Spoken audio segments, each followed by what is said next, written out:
kebajikan.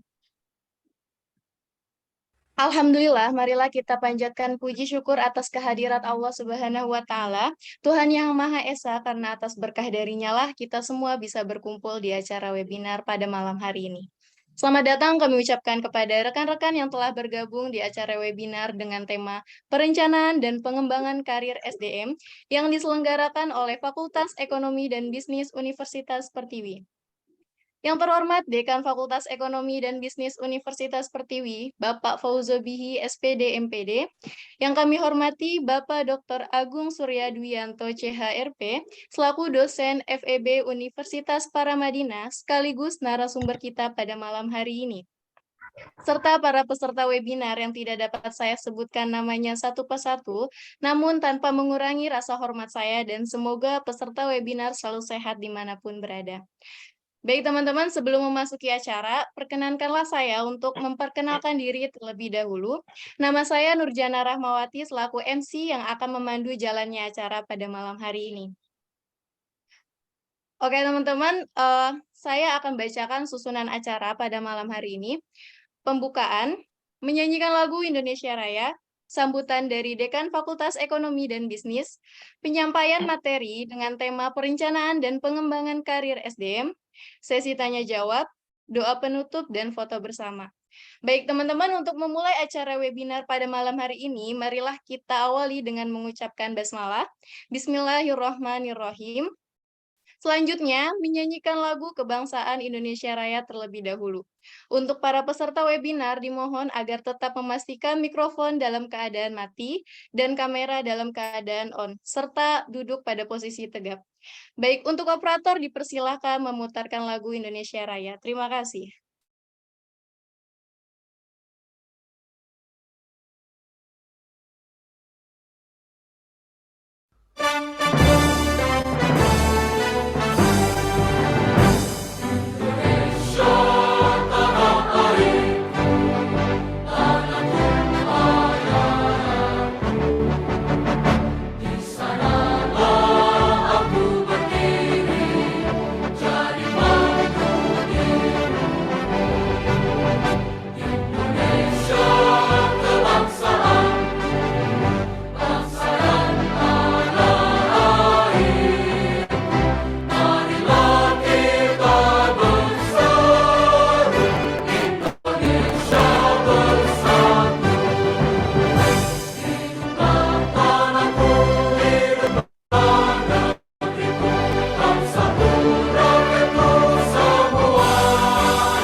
Terima kasih Kak Sri sudah menampilkan lagu Kebangsaan Indonesia Raya. Baik teman-teman semua, kita memasuki acara selanjutnya nih, yaitu ada sambutan dari Dekan Fakultas Ekonomi dan Bisnis Universitas Pertiwi, yaitu Bapak Fauzobihi SPD MPD. Kepada Bapak Fauzobihi kami persilahkan. Baik, terima kasih Mbak Nur. Mohon izin Pak Agung. Bismillahirrahmanirrahim. Assalamualaikum warahmatullahi wabarakatuh. Selamat malam Bapak dan Ibu. Alhamdulillah. Bismillahirrahmanirrahim. Wala haula wala quwata illa billahil aliyil azim. Yang sama-sama kita hormati Bapak Ibu dosen FEB Fakultas Ekonomi dan Bisnis Universitas Pertiwi, yang sama-sama kita hormati ini guru saya, mentor saya Pak Dr. Agung SEMM CHRP.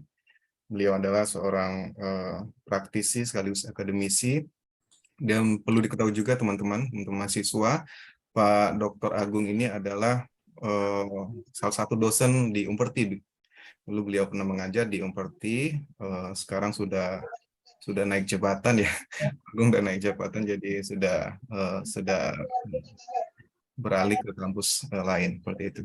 Puji syukur kita panjatkan kepada Allah Subhanahu wa taala atas berkah dan rahmat-Nya lah kita masih berikan kesempatan, kenikmatan untuk bersama-sama bersilaturahmi pada malam hari ini. Salawat dan salam kita haturkan pada Nabi besar Muhammadin sallallahu alaihi wasallam serta para keluarga, sahabat dan para pengikut-pengikutnya.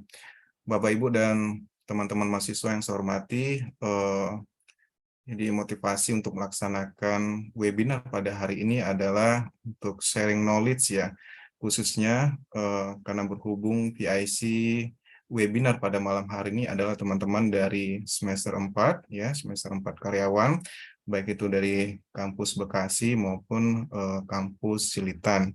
Sini ada Pak Eko, kemudian Mbak Nur, kemudian Pak Firdi dan Mas Wisnu ya, teman-teman di semester 4, terima kasih banyak. Ini adalah apa ya yang disebut itu kuliah umum ya sebenarnya Pak Agung.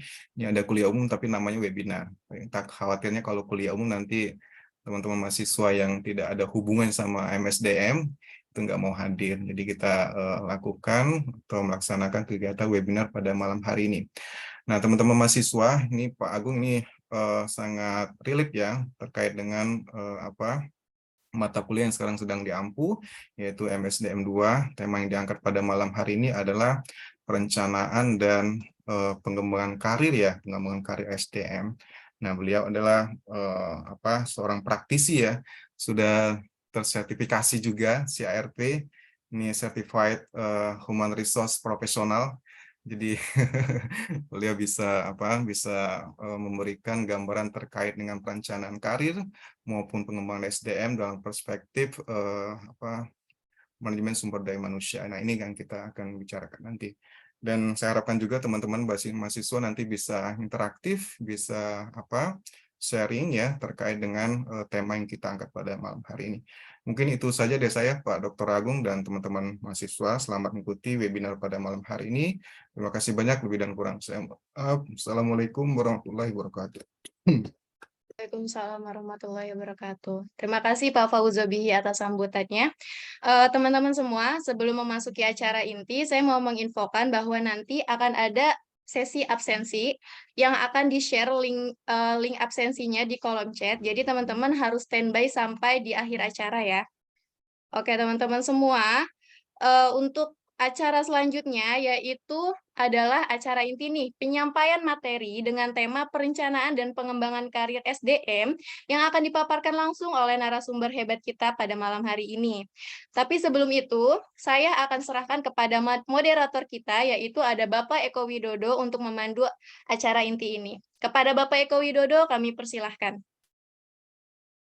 Ya, terima kasih. Selamat malam semuanya. Selamat malam juga untuk Bapak Fauzubi selaku Dekan Fakultas Ekonomi dan Bisnis untuk Universitas Pertiwi, dan juga yang kami hormatin Bapak Dr. Agung Suryo Dwianto, CHRRP selaku dosen Fakultas Ekonomi dan Bisnis Universitas Paramadina.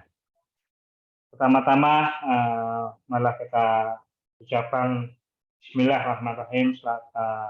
Kita diberikan kembali kesempatan untuk mengikuti rutinitas webinar kampus Universitas Pertiwi yang kebetulan pada malam hari ini sungguh menjadi malam yang luar biasa karena kita bisa langsung sharing dengan narasumber kita, Bapak Dr. Agung, ini selaku narasumber pada malam hari ini. Tentunya dengan sharing dari beliau nanti, kita bisa langsung untuk mengambil ataupun mengembangkan apa yang menjadi materi pada malam hari ini, sehingga kita bisa mengembangkan karir kita yang relevan di dunia yang semakin penuh dengan tidak kepastian ini. tentunya dengan karir dan manajemen sumber daya yang kita miliki akan mengerti kemampuan sendiri ataupun yang tentunya SDM yang kita miliki di suatu organisasi yang kita berada adalah sangat penting untuk keberlangsungan kita di masa depannya. Tentu tidak panjang lebar pembuka dari saya, marilah kita simak dan juga kita ambil apa yang nanti kita bisa rangkum dari webinar malam hari ini dari Bapak Agung Suryadiwanto, CHRLP. Selanjutnya kepada Bapak Agung, kami persilahkan. Baik, terima kasih Pak Eko. Izin Pak Dekan. Pak Dekan ini merupakan kawan lama saya, jadi dia yang banyak mensupport saya pada saat saya di Pertiwi kemarin. Oke, mungkin langsung saja kita mulai ya. Bismillahirrahmanirrahim. Assalamualaikum warahmatullahi wabarakatuh. Waalaikumsalam. Selamat warahmatullahi malam dan salam sejahtera bagi kita semua. Yang saya hormati Dekan Fakultas Ekonomi dan Bisnis Universitas Pertiwi, Pak Dr. Kandidat Faujo Bihi, Bapak Eko, serta Bapak Ibu dosen Fakultas Ekonomi dan Bisnis Universitas Pertiwi yang tidak bisa saya sebutkan satu persatu, dan rekan-rekan mahasiswa yang saya cintai. Sebelumnya mohon maaf, ini kebetulan saya sedang di Wisma Atri, kayaknya sinyalnya agak kurang bagus nih, saya jadi pakai double gadget. Mungkin dari teman-teman mahasiswa ada yang bisa bantu saya untuk menampilkan materinya. Mbak Sri bisa? Bisa Pak, sebentar ya Pak. Oke. Ya, terima kasih Mbak.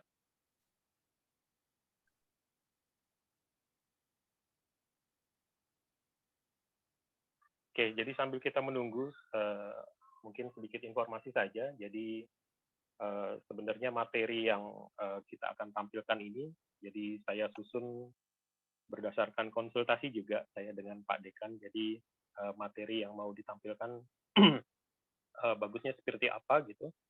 Nah, lalu dipilihlah materi tentang perencanaan dan juga pengembangan karir.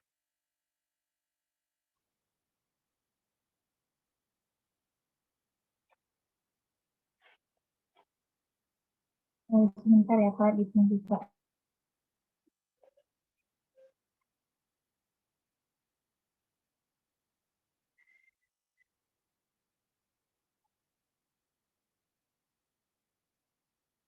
Ya, oke ya, langsung sambil berjalan aja ya, rekan-rekan sekalian. Jadi perencanaan dan pengembangan karir ya. Jadi kalau misalnya rekan-rekan amati akhir-akhir ini, memang topik ini termasuk salah satu current issue ya, termasuk hot issue bukan current issue, termasuk salah satu hot issue ya di dunia HR. Sebab apa? Sebab mungkin ada pertanyaan di benak rekan-rekan gitu ya.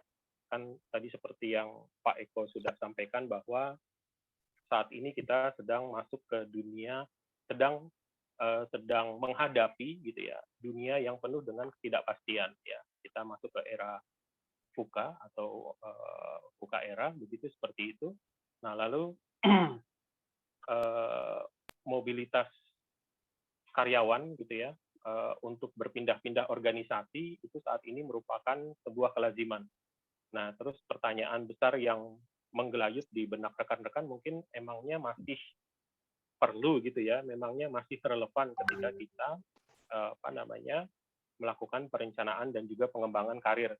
Nah, sementara di satu sisi dunia penuh dengan ketidakpastian gitu ya. Terus sekarang trennya itu karyawan itu dia bisa berpindah dari satu perusahaan ke perusahaan lain gitu dengan gampangnya tanpa mempertimbangkan sudah berapa lama dia berada di satu tempat. Nah, terkait dengan perencanaan dan juga pengembangan karir bagi rekan-rekan mahasiswa, ini kan mahasiswa semester 4 ya banyak ya. semester 4 berarti mungkin sekitar 2 tahun lagi rekan-rekan itu insya Allah akan lulus gitu ya. Mungkin bagi rekan-rekan semester 4, mungkin di sini juga ada semester-semester di atas gitu ya, di atas semester 4, mungkin ada rasa bimbang ya rekan-rekan ya, di hati rekan-rekan gitu ya, mengenai langkah selanjutnya yang mau diambil tuh apa gitu ya. Apakah rekan-rekan mau melanjutkan ke jenjang S2 gitu ya, ke jenjang pendidikan yang lebih tinggi lagi gitu, mau kerja gitu ya, atau mau berwira swasta. Nah itu kan pasti ada pertanyaan-pertanyaan seperti itu di dalam benak rekan-rekan, atau bahkan bagi rekan-rekan yang tadi kan Pak Dekan bilang bahwa mayoritas audiens itu adalah kelas karyawan ya, gitu ya. Atau bagi rekan-rekan yang saat ini sudah bekerja begitu ya, dan beberapa semester lagi mau lulus, mungkin juga sama ya rekan-rekan ya. Jadi di benak rekan-rekan itu dipenuhi kegelisahan gitu ya, dipenuhi kegelisahan. Jadi mungkin kegelisahan yang menggelayut di benak rekan-rekan itu begini. Mungkin rekan-rekan juga saat ini merasa bingung gitu ya, merasa jenuh karena tidak ada perkembangan gitu di dalam karirnya gitu ya. Jadi pertanyaannya adalah rekan-rekan tetap mau di tempat yang lama gitu, mau tetap berada di organisasi di mana saat ini rekan-rekan bekerja gitu, tetapi kondisinya kok semakin memprihatinkan gitu ya, atau kok kelihatannya bisnis organisasi tempat rekan-rekan bekerja saat ini semakin decline gitu ya. Nah itu mungkin akan jadi salah satu faktor pertimbangan rekan-rekan. Jadi mau tetap bertahan di organisasi yang saat ini rekan-rekan bekerja, atau mau pindah ke organisasi yang baru. Nah, jadi hal-hal tersebut bisa saja terjadi gitu ya. Jadi keraguan-raguan, kebimbangan, kegelisahan gitu ya, itu bisa saja terjadi. Salah satunya diakibatkan karena tidak adanya perencanaan di dalam karir. Gitu rekan-rekan. Jadi perencanaan karir sendiri merupakan proses menentukan tujuan karir ya, serta langkah-langkah apa yang akan rekan-rekan ambil untuk menuju kesuksesan. Itu intinya sih seperti itu ya perencanaan karir. Tapi sih tetap ya perencanaan karir ini tetap ditentukan oleh minat dan bakat kita gitu ya, passion kita gitu ya. Terus juga ditentukan juga oleh keterampilan dan juga kualifikasi pendidikan yang kita miliki, dan yang paling penting adalah pemahaman terhadap karir itu sendiri. Oke, coba di slide berikutnya, Mbak. Di slide berikutnya. Slide 2 kali ya. Slide 2. Ya, nah ini ya. Oke. Nah ini ya. Oh, slide 3. Slide 3 aja. Langsung ke slide 3.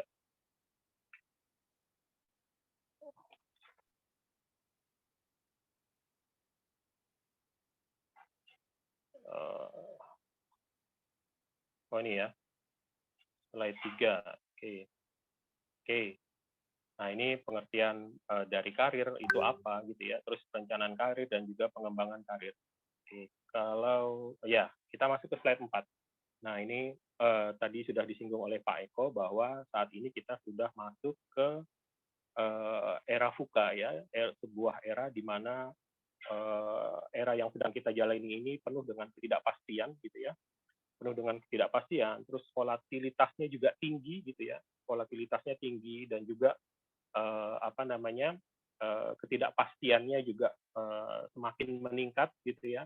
Terus kompleksitas kompleksitas masalah yang kita hadapi gitu ya juga semakin banyak, di mana kesemua hal tersebut itu menimbulkan ambiguity gitu ya, atau kebimbangan gitu ya, atau keraguan-raguan gitu ya, apa yang harus kita lakukan. Nah, di tengah-tengah era yang penuh dengan ketidakpastian ini, maka diperlukan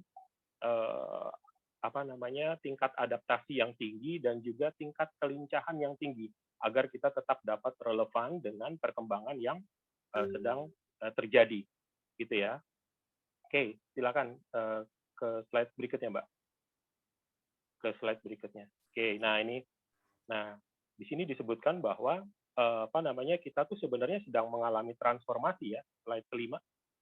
Ya, kita tuh sebenarnya sedang mengalami transformasi gitu ya yang cukup mendasar ya rekan-rekan, karena adanya perubahan akibat perkembangan teknologi gitu ya yang cukup pesat. Jadi kita tuh sebenarnya sedang mengalami transformasi yang cukup mendasar di dalam kita bekerja. Dan ya kalau kita lihat di di kalimat berikutnya bahwa hal tersebut itu diakibatkan oleh otomatisasi dan juga mesin berpikir, ya, bukan search engine lagi, bukan mesin pencari lagi, tetapi mesin berpikir, ya, mesin berpikir ya yang di-generate oleh artificial intelligence yang menggantikan tugas-tugas manusia. Jadi hal tersebut tuh mengubah keterampilan yang dicari oleh organisasi di dalam diri karyawannya akibat dari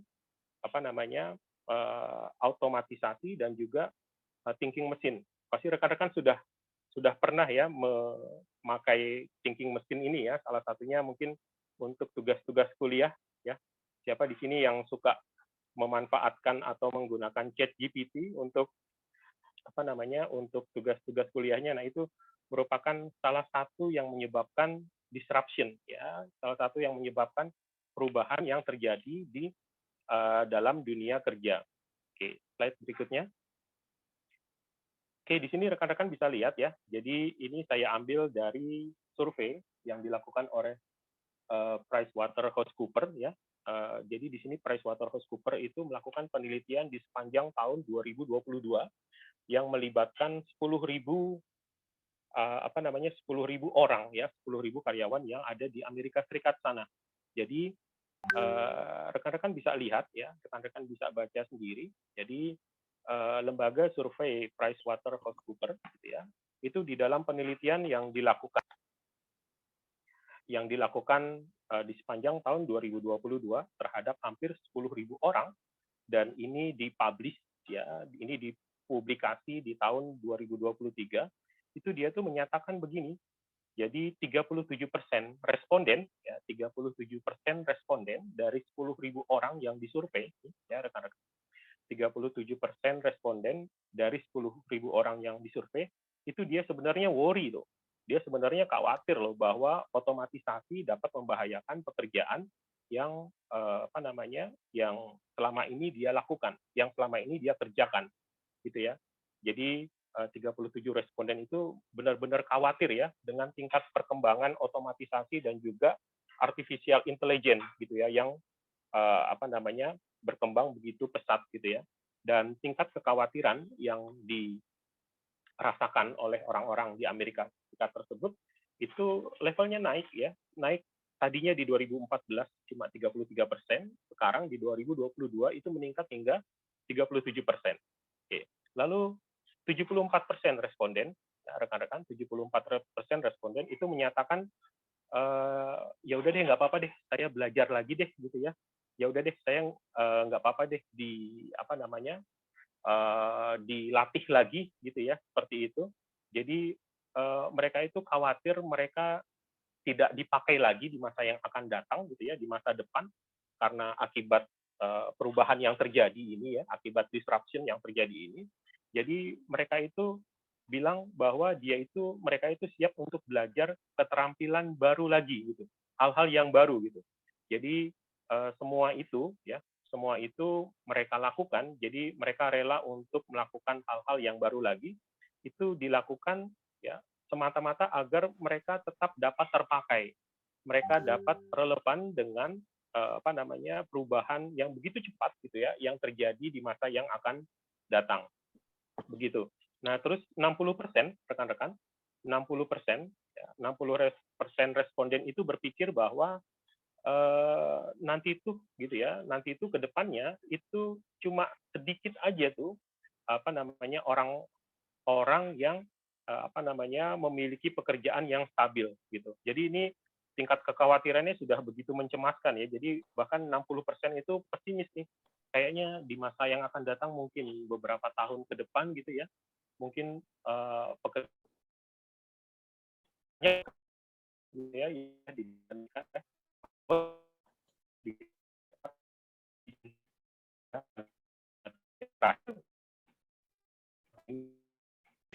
masuk yang konservatif ya, atau ya kan. Jadi 73% itu bahwa tidak akan menggunakan pikiran manusia. Jadi orang lahir ini termasuk orang-orang yang itu menggunakan adanya yang bisa yang pekerjaan yang memiliki pekerjaan yang menurut yang mendalam ya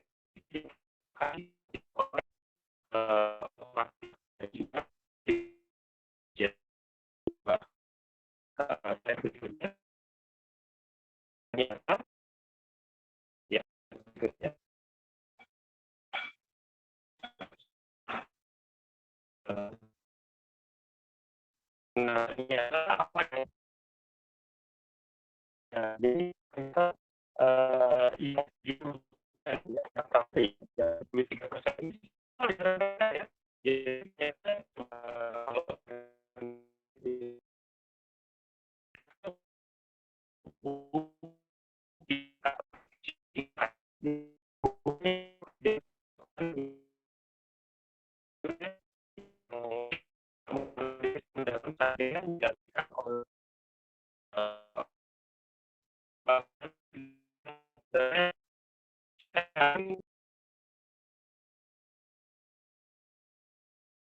Pak Agung, maaf. Suaranya putus-putus, Pak.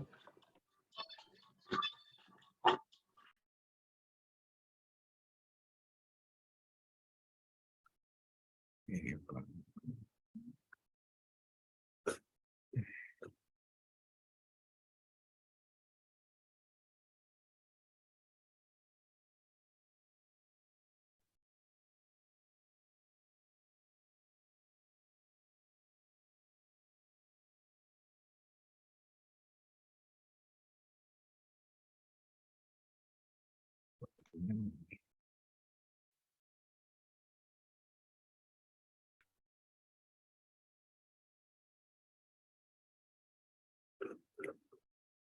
Halo, Pak Agung. Suaranya putus-putus.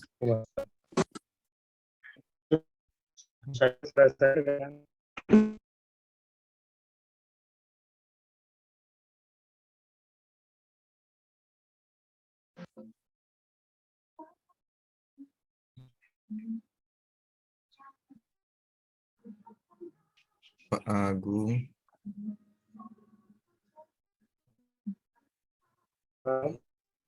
Ya, suaranya putus-putus, Pak. Maaf.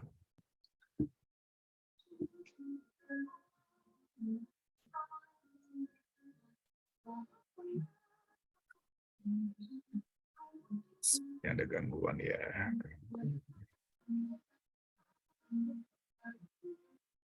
Agung mana nih keluar ya?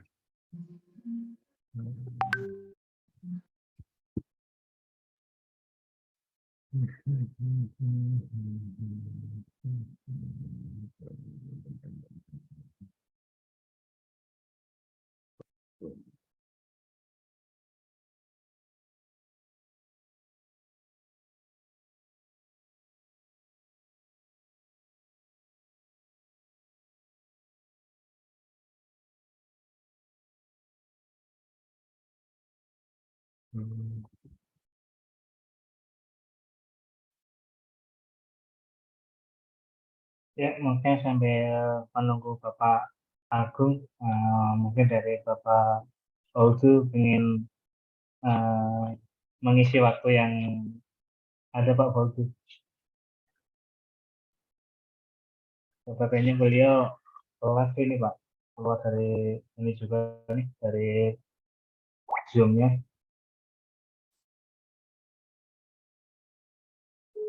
Ya. Ya,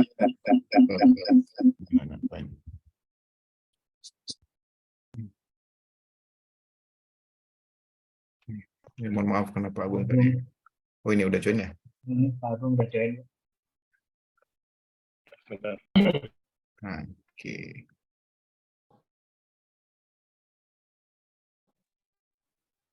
ya, sudah Mas, sudah dengar suara saya? Sudah, Pak. Sudah, Pak. Sudah, Pak. Sudah, Pak. Sambil Sudah ya. persiapan. Ya. Ya maaf ya rekan-rekan ya. Aduh, ini sinyal jelek banget. Nggak usah. Nggak usah.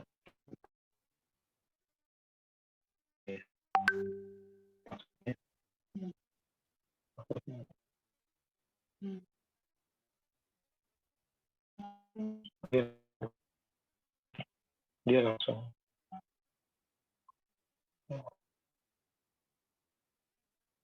Putus kembali, Pak Agung. Ya. Sudah nih Pak. Iya. Iya. Oke, ya. Oke ya. Sebentar. Ya, sudah bisa dengar suara saya ya, rekan-rekan? Sedikit menggema, Pak. Oh, bentar.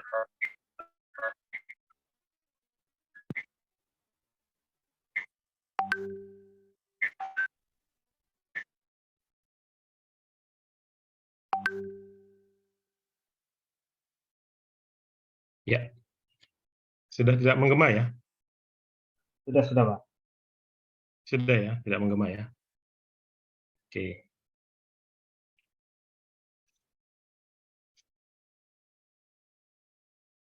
Ya. Ya, kita masih di slide nomor 7 tadi ya. Slide nomor 7. Nah, ya. Nah, jadi ternyata pekerjaan-pekerjaan yang apa namanya, yang tergantikan oleh otomatisasi dan juga AI gitu ya, itu ternyata bukan saja pekerjaan-pekerjaan dengan tingkat repetisi yang tinggi gitu ya, bukan juga pekerjaan yang tidak memerlukan apa namanya, analisis mendalam gitu ya, bukan juga pekerjaan yang tidak di dalam pelaksanaannya tidak memerlukan soft skill gitu ya, bahkan saat ini pekerjaan-pekerjaan yang sebenarnya itu kita yakin itu tidak bisa digantikan oleh otomatisasi gitu ya. Kita yakin tidak bisa digantikan oleh AI, ternyata tergantikan juga gitu ya rekan-rekan ya. Jadi kalau rekan-rekan mungkin apa namanya, flashback beberapa bulan ke belakang gitu ya. Jadi bahkan televisi seperti TV One pun dia sudah mengenerate penyiarnya ya gitu ya dengan AI.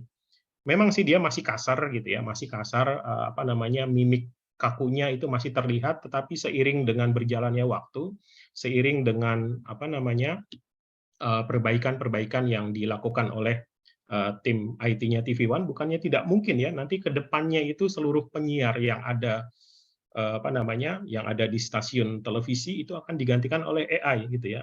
Dan saya juga dikagetkan oleh apa yang dilakukan oleh sebuah universitas di Indonesia ya, Universitas Teknokrat.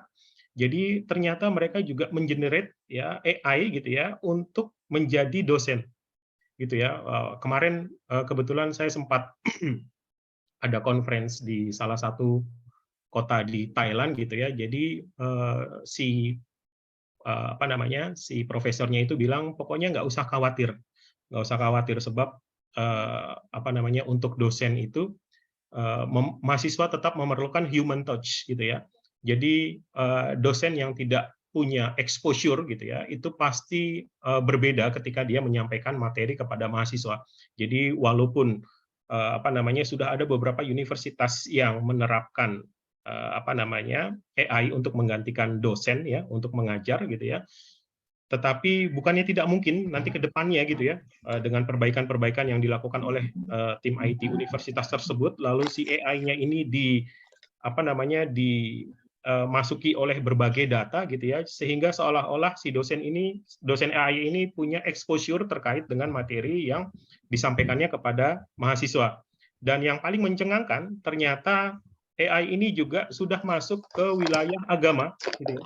Jadi kalau rekan-rekan baca artikel gitu ya, jadi bahkan sebuah gereja di Jerman itu sudah apa namanya, dipimpin peribadatannya dengan AI. Ya, jadi luar biasa ya perkembangan AI terhadap apa namanya, pekerjaan yang ada di dunia. Nah, Terus apa yang harus kita lakukan ya, rekan-rekan? Next slide, Mbak. Nah, ini ada beberapa hal yang mungkin ini job landscape-nya ya, rekan-rekan. Nah, ini dari World Economic Forum ya. Ini saya ambil di tahun 2022. Jadi sih dia bilang bahwa otomatisasi yang terjadi dan juga perkembangan teknologi yang terjadi gitu ya, itu memang akan mengeliminasi sekitar 85 juta pekerjaan. Tetapi jangan khawatir gitu, si World Economic Forum ini bilang bahwa jumlah pekerjaan yang timbul, jumlah pekerjaan yang muncul itu jauh lebih besar dibandingkan dengan jumlah pekerjaan yang menghilang. Tetapi rekan-rekan saya minta jangan terlena ya, rekan-rekan ya. Sebab bukannya tidak mungkin prediksi-prediksi yang dilakukan oleh lembaga-lembaga riset, lembaga-lembaga survei, meskipun dia sudah sudah tidak kita ragukan lagi reputasinya, bisa saja meleset.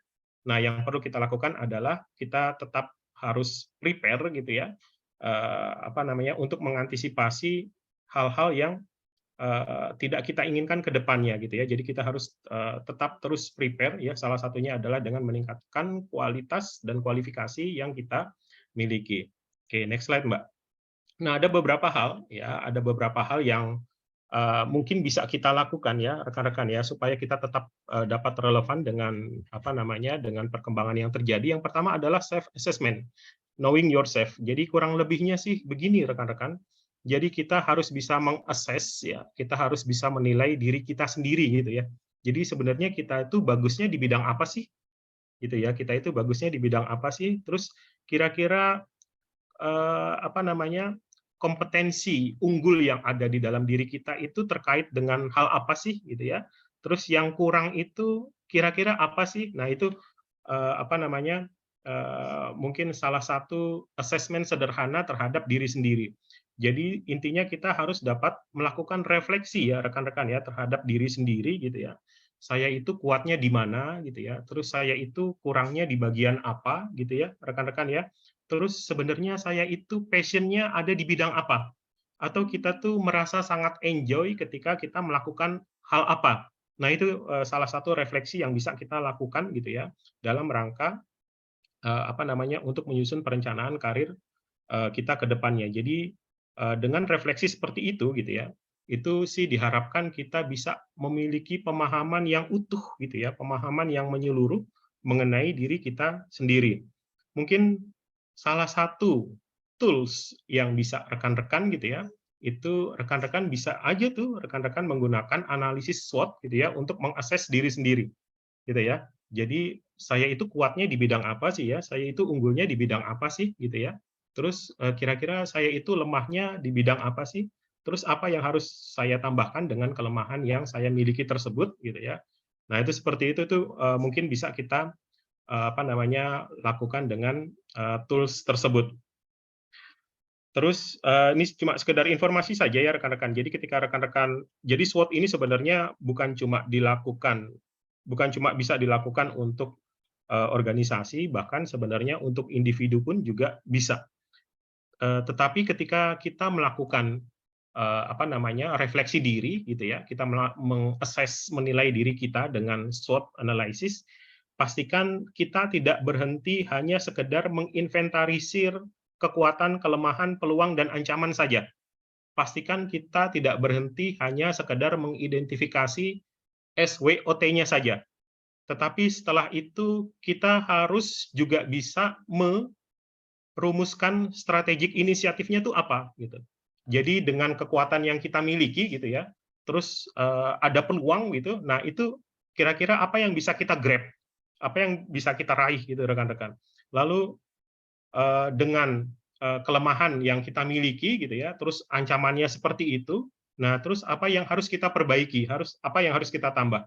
Jadi kalau SWOT itu sebenarnya tidak hanya berhenti sampai di sekedar menginventarisir, sekedar mengidentifikasi kekuatan, kelemahan, peluang, dan ancaman saja, tetapi kita harus bisa menyusun strategik inisiatif dari hal-hal yang sudah kita susun. Gitu rekan-rekan.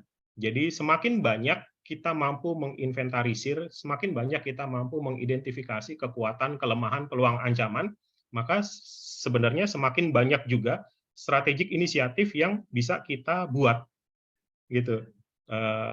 Kalau dulu saya pengalaman di korporat gitu ya, di korporasi, jadi bahkan bukan cuma berhenti sampai strategic inisiatif saja, jadi kita sudah menginventarisir kekuatan, kelemahan, peluang, dan ancaman, lalu dari SWOT-nya itu gitu ya, kita buat strategic inisiatif, terus kita buat skala prioritas. Jadi mana dari strategic inisiatif tersebut yang harus kita dahulukan untuk dieksekusi.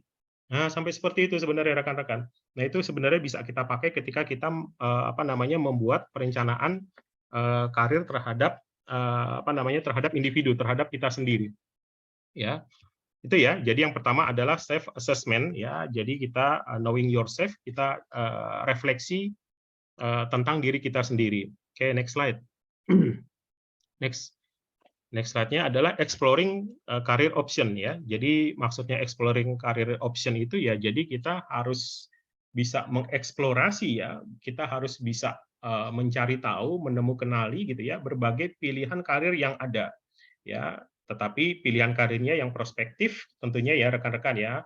Pilihan karirnya harus yang memiliki potensi gitu ya rekan-rekan ya. Jadi kita kumpulkan tuh informasi tentang industri atau profesi yang potensial tuh apa sih gitu ya, yang kira-kira dapat kita masuki dengan kemampuan yang ada di dalam diri kita, kira-kira yang dapat kita masuk itu apa. Nah, itu kita harus explore tuh. Ya, rekan-rekan kan masih muda ya. Jadi rekan-rekan itu kan paling usianya antara 18 sampai 25 tahun ya. Atau bahkan mungkin kurang ya. Jadi benar-benar masih muda, masih seperti Pak Dekan mungkin ya, masih unyu-unyu seperti itu. Nah, kalau saya boleh saran kepada rekan-rekan, jadi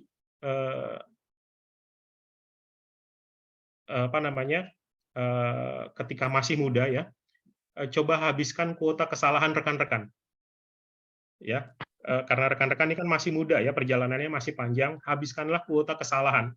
Jadi buatlah kesalahan ketika rekan-rekan masih muda.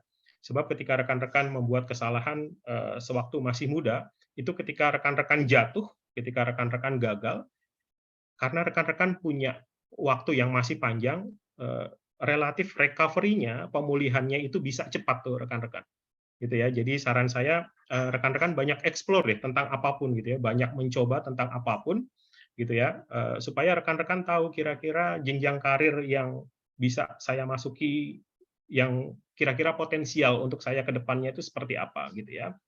Oke. Sekarang tuh gampang ya rekan-rekan ya untuk mencari tahu tentang sesuatu ya, kita bisa tahu secara online ya, profesi yang menjanjikan yang sesuai dengan kemampuan yang kita miliki itu seperti apa gitu ya, atau mungkin ini lebih sahihnya ya rekan-rekan ya, lebih afdolnya gitu ya. Jadi coba deh rekan-rekan ikut berbagai pelatihan gitu ya, rekan-rekan ikut berbagai sertifikasi gitu ya, sehingga rekan-rekan tuh bisa ketemu langsung dengan para profesional tuh rekan-rekan. Ya, jadi ketika rekan-rekan nanti bertemu langsung dengan para profesional gitu ya, terus insya Allah nanti rekan-rekan akan mendapatkan insight gitu ya, insight yang berharga mengenai career option untuk rekan-rekan itu yang tepat tuh seperti apa gitu ya, seperti itu ya. Nah, terus juga di dalam exploring career option gitu ya, rekan-rekan jangan lupa ya untuk mempertimbangkan faktor-faktor yang kira-kira membuat rekan-rekan nyaman di dalam bekerja. Itu tadi ya, seperti prospek pekerjaannya itu bagaimana gitu ya, terus potensi gajinya gitu ya seperti apa gitu ya. Kalau kira-kira potensi gajinya kurang menarik ya udah nggak usah dimasuki gitu ya. Terus work life balance-nya ya yang akan rekan-rekan dapatkan seperti apa. Nah, itu mungkin beberapa hal yang bisa rekan-rekan pertimbangkan ketika rekan-rekan melakukan exploring career option gitu ya, seperti itu. Oke, next slide-nya. Next slide-nya, Mbak. Oke, lalu yang ketiga adalah setting smart goal ya. Setting smart goal itu kurang lebihnya ketika rekan-rekan menetapkan tujuan di dalam di dalam perencanaan dan pengembangan karir, pastikan tujuan yang akan kita grab ya, pastikan tujuan yang akan kita raih gitu ya, itu harus smart. Smart itu adalah spesifik ya, S-nya, terus measurable, terukur ya, achievable, dapat dicapai, terus R-nya itu relevan gitu ya, relevan, dan ada ketetapan waktu kapan hal tersebut akan kita capai, time bound gitu ya rekan-rekan ya. Intinya sih di dalam setting SMART goal ya, itu gini, intinya kita harus memastikan apa yang mau kita raih, apa yang mau kita capai itu harus align, harus selaras dengan minat, nilai, dan keterampilan yang kita miliki. Gitu ya rekan-rekan ya. Jadi pastikan ya ketika kita melakukan setting SMART goal ya, apa yang mau kita raih gitu ya, apa yang mau kita capai, apa yang mau kita wujudkan gitu ya, itu harus align, harus selaras dengan minat, nilai, dan juga keterampilan yang kita miliki ya, seperti itu. Itu apa namanya setting SMART goal. Oke, terus yang keempat, next slide please. Yang keempat adalah developing career action plan. Jadi kalau di sini ya, jadi career action plan itu adalah dokumen yang kita susun sesuai dengan career planning ya rekan-rekan ya, sesuai dengan career planning yang kita mau wujudkan, yang mau kita capai. Jadi intinya sih career action plan ini adalah roadmap rekan-rekan, blueprint ya, roadmap yang akan menuntun kita mulai dari pekerjaan yang akan kita pilih gitu ya. Terus bagaimana kita mendapatkan pekerjaan impian kita tersebut, hingga bagaimana langkah-langkah yang akan kita lakukan untuk memperkuat karir yang telah kita pilih tersebut. Gitu ya. Jadi sih sederhananya sebenarnya career action plan ini berisi apa namanya urutan, berisi karir ideal ya, karir ideal yang mau kita gapai gitu ya.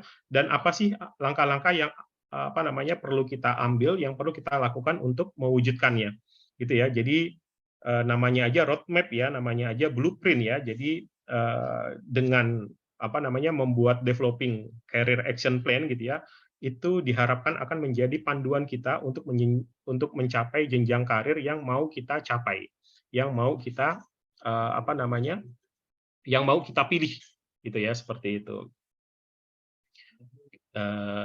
Oke, next slide. Nah, ini contoh dari ini ya, dari apa namanya dari career action plan ya. Nanti kita bahas sesi tanya jawabnya aja. Next slide. Dan yang terakhir yang bisa kita lakukan ya, jadi overcoming challenges and adapting to change ya. Jadi sebenarnya banyak sekali ya nanti tantangan-tantangan yang akan rekan-rekan hadapi ya ketika rekan-rekan itu melakukan apa namanya, melakukan career planning ya. Jadi tantangannya itu macam-macam ya, tantangannya itu beragam ya, seperti ternyata setelah rekan-rekan apa namanya setelah rekan-rekan memasuki gitu ya, ternyata jalur karir yang ada itu ternyata jarang yang linier loh gitu ya, ternyata jarang yang linier loh. Nah itu jarang yang ideal gitu ya, jarang yang normal gitu ya, seperti itu. Terus tantangan lainnya mungkin fluktuasi pasar kerja gitu ya. Nah itu mungkin yang harus kita pertimbangkan ketika kita menyusun perencanaan karir gitu ya. Terus juga kemajuan teknologi ya, seperti tadi otomatisasi dan juga apa namanya artificial intelligence. Nah itu juga merupakan faktor-faktor yang harus kita pertimbangkan ketika kita menyusun perencanaan karir, dan juga hambatan-hambatan lainnya ya rekan-rekan yang sering muncul secara apa namanya tidak terduga. Oleh sebab itu ya rekan-rekan, jadi mau tidak mau, suka tidak suka, kita harus resilient ya, harus menjadi pribadi yang tangguh sekaligus agile. Wah, itu ya berat ya. Jadi kita harus resilient sekaligus agile gitu ya. Jadi harus bisa memiliki kemampuan adaptasi yang tinggi gitu ya. Belajar terus-menerus lah intinya gitu ya rekan-rekan ya. Kalau Steve Jobs bilang tuh apa namanya, kalau kita mau tetap relevan dengan kondisi yang terjadi, kita harus stay hunger, stay foolish gitu ya rekan-rekan ya. Di mana semua hal tersebut ya kita lakukan semata-mata supaya kita dapat mengatasi tantangan dan kita bisa beradaptasi dengan apa? Dengan perubahan yang terjadi. Begitu. Oke, terakhir mungkin. Nah, jadi conclusion-nya adalah jadi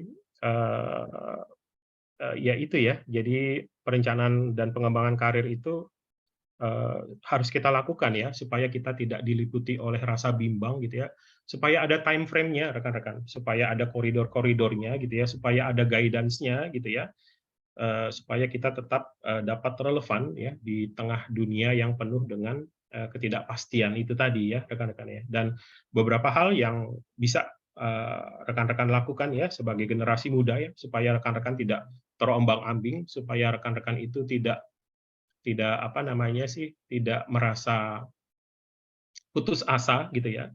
Jadi beberapa hal yang bisa dilakukan, yang pertama adalah self assessment ya, kita knowing yourself, kita melakukan refleksi gitu ya.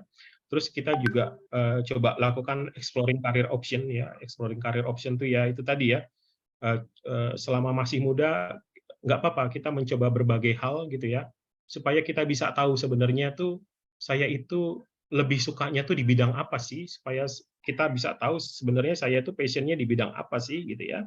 Terus juga setting smart goals gitu ya, setting smart goal biar kita tahu ya, biar kita tahu apa yang mau kita perbuat, biar kita juga tahu kapan apa namanya kita bisa mewujudkan hal tersebut gitu ya.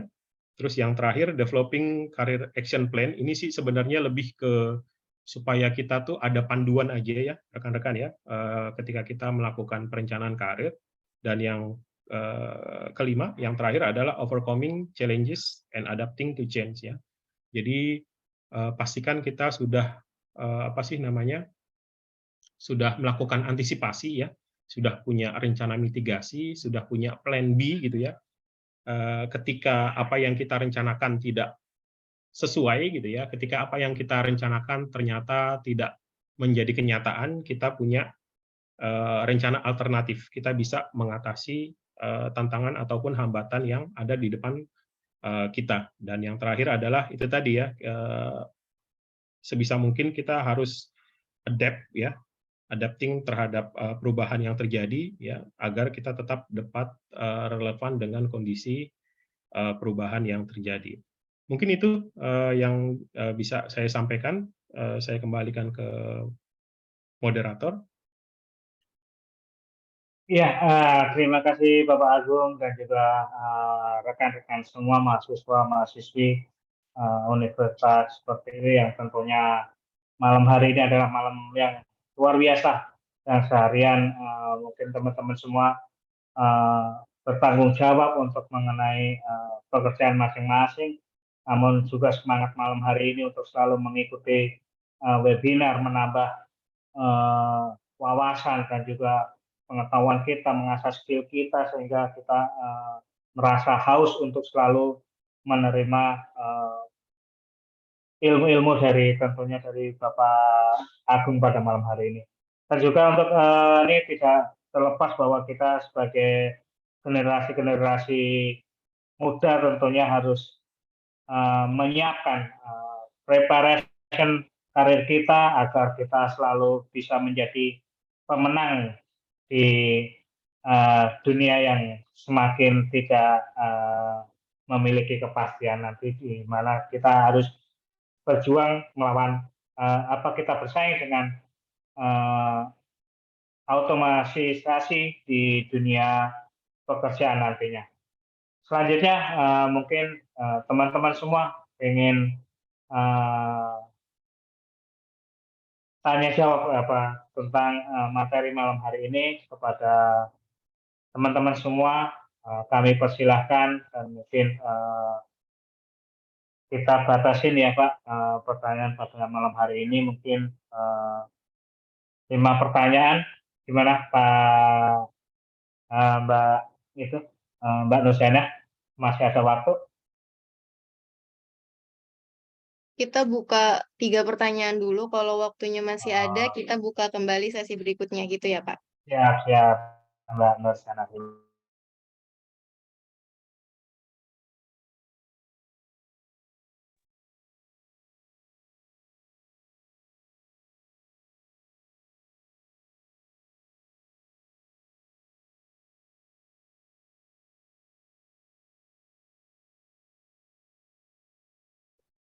Pak Eko nge-lag itu, Mbak Nur kayaknya. Oke, teman-teman semua, di sini ada yang mau tanya. bertanya terkait materi yang tadi sudah disampaikan oleh pembicara kita, bisa di kolom chat juga ya teman-teman yang mungkin nggak memungkinkan untuk berbicara, sedang di jalan atau gimana, bisa lewat kolom chat aja ya teman-teman semua.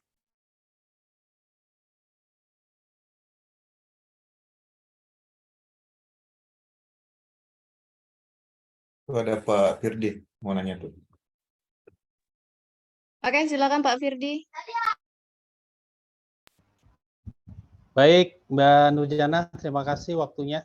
Assalamualaikum warahmatullahi wabarakatuh. Selamat malam, Pak Agung, Pak Fauzo, selaku para dekan yang luar biasa ya. Saya bangga sekali, ya, alhamdulillah malam hari ini bisa mengikuti webinar ini, karena ada banyak hal insight yang ya saya mungkin dan teman-teman juga dapatkan ya pada malam hari ini yang luar biasa. Pak Agung, izin Pak bertanya Pak Agung. Ya, silakan. Saya tertarik dengan tadi ada statement Pak Agung disampaikan ke kita bahwa di usia muda ini kita jangan takut untuk melakukan suatu kesalahan-kesalahan gitu ya Pak Agung ya, berani mencoba suatu hal yang baru gitu ya. Nah, yang mungkin sama-sama kita ketahui ya Pak Agung ya, bahwa jatuh bangun itu kan tentu bukanlah hal yang mudah secara teoritis gitu ya Pak ya. Terkadang apalagi kita sifat yang masih muda-mudi ini kan terhalang dengan karakter-karakter yang biasanya tuh males gitu kan ya, atau enggan mencoba lagi ketika kita mengalami jatuh tadi Pak Agung. Nah ini mungkin saya mohon izin nih Pak Agung, seperti apa sih Pak tips and triknya nih Pak buat kami masih muda, ketika kita ingin mencoba sesuatu kita jatuh, bagaimana kita untuk biar lebih tough lagi Pak, biar lebih semangat lagi dalam untuk tadi mencari identitas dalam explore karir gitu misalnya seperti itu Pak. Itu aja mungkin Pak Agung. Terima kasih Pak Agung. Iya, baik. Langsung dijawab apa gimana? Ya, Mbak Nur? silakan Pak, bisa langsung dijawab Pak. Oh ya, ya. Jadi ini berdasarkan exposure saya ya. Saya jawabnya berdasarkan exposure saya saja ya. Jadi nanti saya kaitkan dengan teori dan tapi lebih banyak ke empiris yang saya alami ya. Jadi jadi gini. Jadi kalau di dalam apa namanya manajemen strategi ya rekan-rekan ya. Rekan sudah dapat kan ya manajemen strategi ya? Sudah dapat belum? Yang semester 6 udah dapat, Pak. Sudah ya, sudah dapat ya. Jadi kalau di manajemen strategi itu ya rekan-rekan ya, di apa namanya, saya lupa ya di teorinya siapa ya. Jadi gini, jadi di situ tuh dibilang begini, jadi waktu yang tepat untuk turn around, waktu yang tepat untuk berubah, gitu ya. Oh saya gini nanya dulu ke rekan-rekan deh. Kira-kira kapan waktu yang tepat kita untuk berubah? Atau kalau menurut logiknya rekan-rekan ya, sebuah organisasi itu kira-kira kapan waktu yang tepat untuk berinovasi? Kira-kira kapan ya waktu yang tepat untuk berinovasi? Boleh jawab Pak Agung? Ya boleh, silakan Mas. Ini menurut saya Pak Agung ya, menurut saya kapan yang tepat kita untuk berinovasi dalam sebuah organisasi adalah ketika kita sudah menjalani organisasi itu Pak. Jadi sambil berjalan kita akan bisa mereview Pak, sehingga kita bisa melakukan inovasi. Itu Pak menurut saya sih. Oke. Nah, mungkin pertanyaannya saya ganti begini ya. Kalau misalnya perusahaan kita itu sedang jaya-jayanya ya, perusahaan kita itu sedang gilang gemilang gitu ya, perusahaan kita itu sedang mencapai puncak performansinya gitu ya, itu kira-kira tepat nggak kalau misalnya kita melakukan perubahan? Sebab kalau kita melakukan perubahan itu banyak resikonya loh, sementara di satu sisi kita sedang berada di track yang benar nih, on the right track nih. Kira-kira bagus nggak kalau kita misalnya berubah, sementara kita itu sebenarnya lagi jaya-jayanya, lagi bagus-bagusnya, lagi gemilang-gemilangnya gitu. Kira-kira tepat nggak kalau kita berubah? Tepat atau nggak kira-kira kalau kita berubah, sementara kita tuh sebenarnya lagi top-topnya gitu? Enggak ya? Kayaknya sih nggak tepat ya. Orang secara kita sedang berada di apa namanya di puncak performance kita, kok kita malah berubah gitu ya. Jadi jawabannya enggak ya, rekan-rekan ya. Sepakat ya? Sepakat ya jawabannya ya Iya, Pak. seharusnya kita sepakat ya. Ternyata itu salah rekan-rekan. Ternyata waktu yang tepat untuk berubah itu adalah pada saat kita berada di apa namanya? Berada di posisi puncak. Waktu yang tepat untuk berubah adalah ketika kita kalau di organisasi ya, adalah pada saat kita sedang berjaya-jayanya tuh, sedang gemilang-gemilangnya tuh. Sebab apa? Sebab ketika kita berubah gitu ya, berubah tuh maksudnya ya tentunya mengarah ke hal yang positif ya rekan-rekan ya. Ketika kita melakukan inovasi, kita melakukan perubahan gitu ya, di saat kita sedang jaya-jayanya, di saat kita sedang gemilang-gemilangnya gitu ya, di dalam segala hal gitu ya. Ketika kita gagal, rekan-rekan, kita masih punya sumber daya yang bisa menopang kita, gitu. Sementara kalau kita itu berubah di saat kita sedang mengalami posisi decline, gitu ya. Nah itu kalau kita mau berubah secara total, wah itu kalau misalnya berhasil sih nggak apa-apa. Tetapi yang jadi permasalahan adalah ketika apa yang kita inisiasikan untuk perubahan itu ternyata gagal. Nah itu bukannya malah akan meleverage organisasi kita yang ada, organisasi kita semakin terpuruk. Begitupun dengan individu nih, rekan-rekan. Jadi ketika kita mencoba segala sesuatu di saat masih muda nih, seperti rekan-rekan ini kan masih muda nih, paling usianya paling saya yakin paling masih kisaran 18 ya, range-nya 18 sampai 23 kayaknya deh ya, apa 24 gitu ya. Nah itu ketika rekan-rekan mencoba berbagai hal, mencoba berbagai segala sesuatu, ketika rekan-rekan ternyata gagal gitu ya, ternyata tidak sesuai dengan passion-nya rekan-rekan gitu ya, karena waktu rekan-rekan masa edar rekan-rekan itu masih panjang gitu ya, sehingga proses recovery-nya itu relatif apa namanya berjalan dengan cepat dan rekan-rekan benar-benar bisa melakukan pemulihan ketika rekan-rekan ternyata gagal pada saat mencoba sesuatu. Ternyata rekan-rekan gagal ketika rekan-rekan apa namanya berubah dari trek kanan ke trek kiri, gitu rekan-rekan. Itu satu. Terus yang kedua, ketika rekan-rekan mencoba lagi rekan-rekan masih dalam masa muda gitu ya, masa muda, itu ketika rekan-rekan gagal, orang-orang di sekeliling kita itu relatif cenderung akan memberikan pemakluman. Oh, nggak apa-apa, dia masih muda, dia berbuat kesalahan, nggak apa-apa. Jadi pemaklumannya itu banyak, gitu ya, seperti itu. Pemaklumannya itu banyak. Terus ketika kita mencoba berbagai hal pada saat kita masih muda, gitu ya, itu nanti pada saat kita sudah matang, usianya sudah matang, sudah 35 ke atas gitu, itu kita tidak menyesal lagi tuh rekan-rekan. Coba dulu saya seperti ini ya, pasti saya akan begini ya. Coba dulu saya begini ya, pasti saya akan begini ya. Jadi lebih baik kita mencoba gagal daripada kita tidak mencoba terus kita tidak tahu kita akan berhasil atau tidak gitu. Seperti ini empiris saya ya rekan-rekan ya. Jadi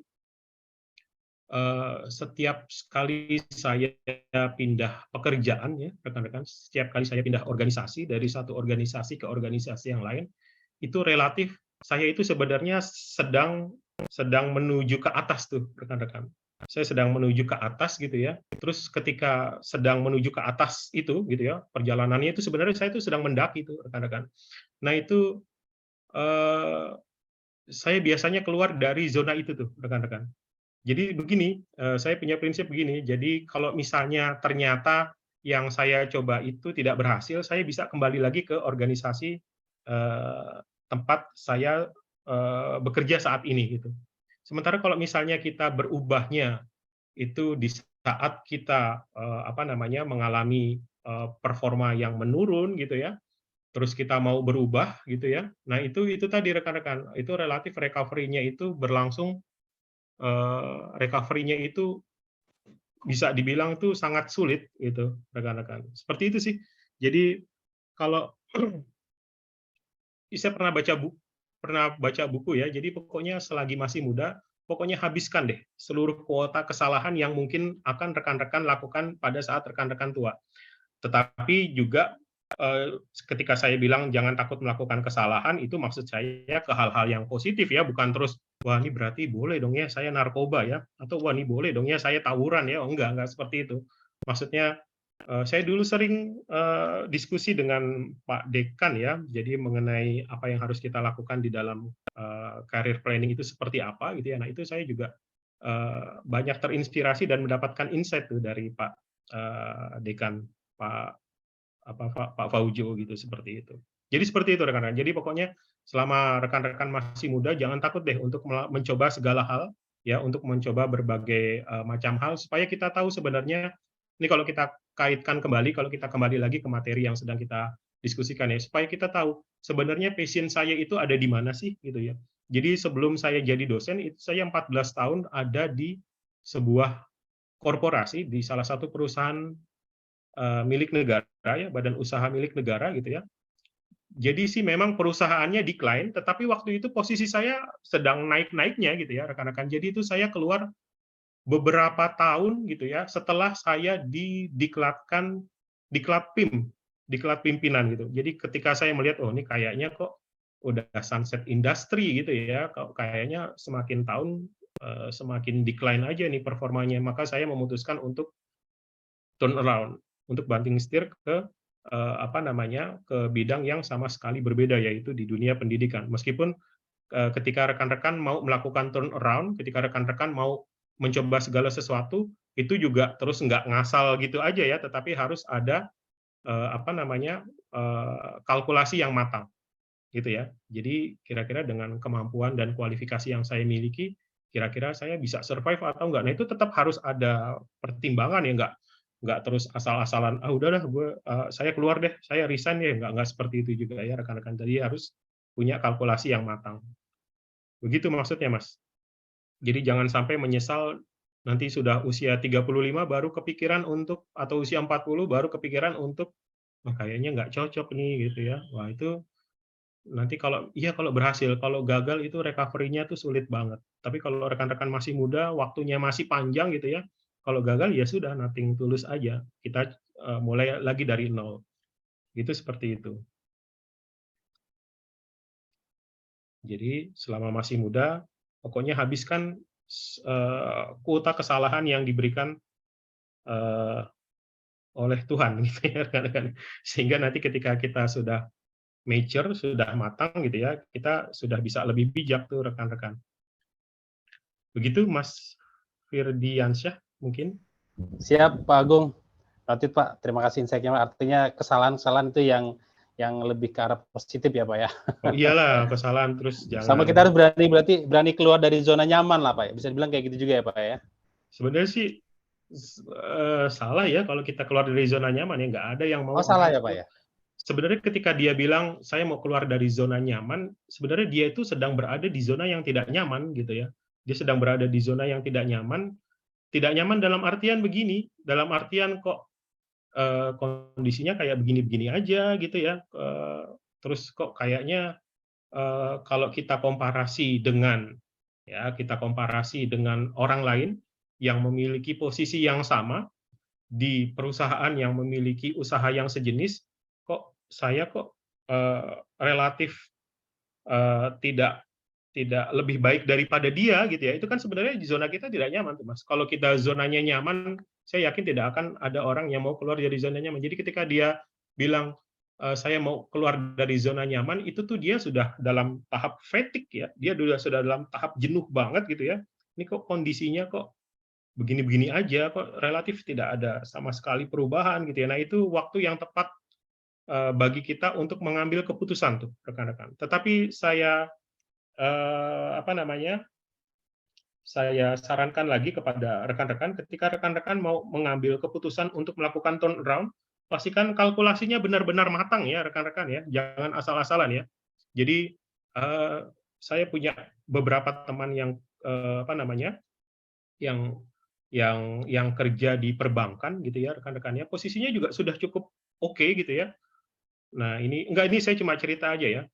Terus dia belajar apa namanya, belajar agama, terus ketika dia semakin mempelajari agama ada apa namanya, pertentangan batin. Wah ini kayaknya apa yang saya lakukan ini kok tidak sesuai dengan keyakinan yang saya anut gitu ya. Nah, terus apa namanya, kita saring brainstorming gitu rekan-rekan.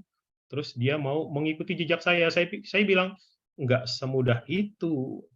Harus lakukan kalkulasi, kalkulasinya harus matang ya. Jadi jangan sampai dia nanti keluar dari pekerjaannya sekarang gitu ya, terus banting setir menjadi apa gitu ya. Ternyata keterampilan, bakat dan juga kualifikasi pendidikannya tidak mendukung.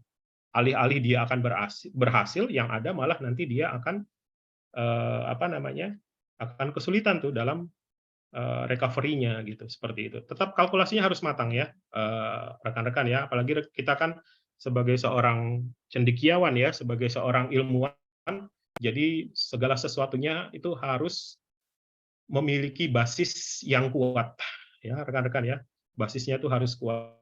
Ketika kita melangkah itu basisnya harus kuat. Jadi ketika tadi saya bilang ada apa namanya, knowing yourself, terus apalagi itu ya, ada menyusun career action plan gitu ya, sampai setting smart goal, itu kita harus didasari dengan basis yang kuat ya rekan-rekan ya, begitu.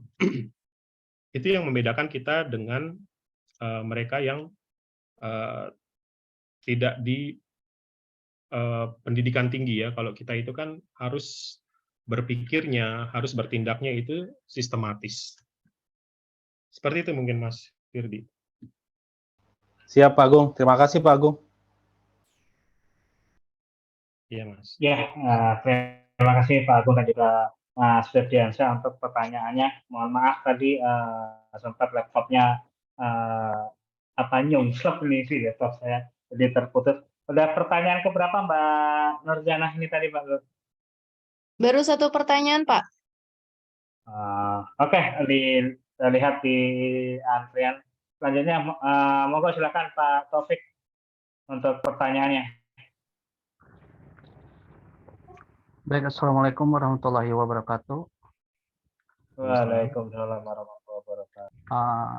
Sebelumnya saya ucapkan terima kasih Pak, khususnya Pak Paujo selaku Dekan Universitas Pertiwi, kemudian Bapak Agung juga yang memberikan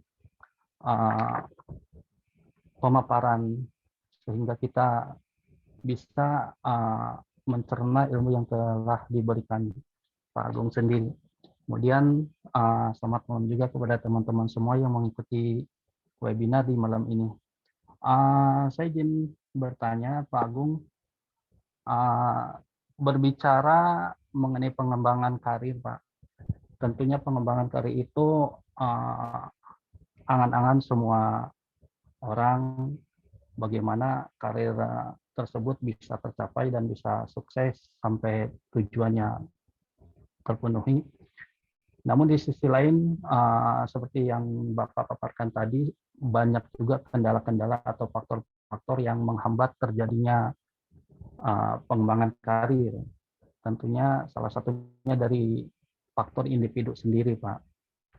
Namun di sisi lain, Pak, apabila kita telah memenuhi ataupun menjalankan strategi-strategi di dalam pengembangan karir tersebut, tetapi seperti yang Bapak sampaikan juga banyak hal-hal yang di luar dugaan, Pak. Misalkan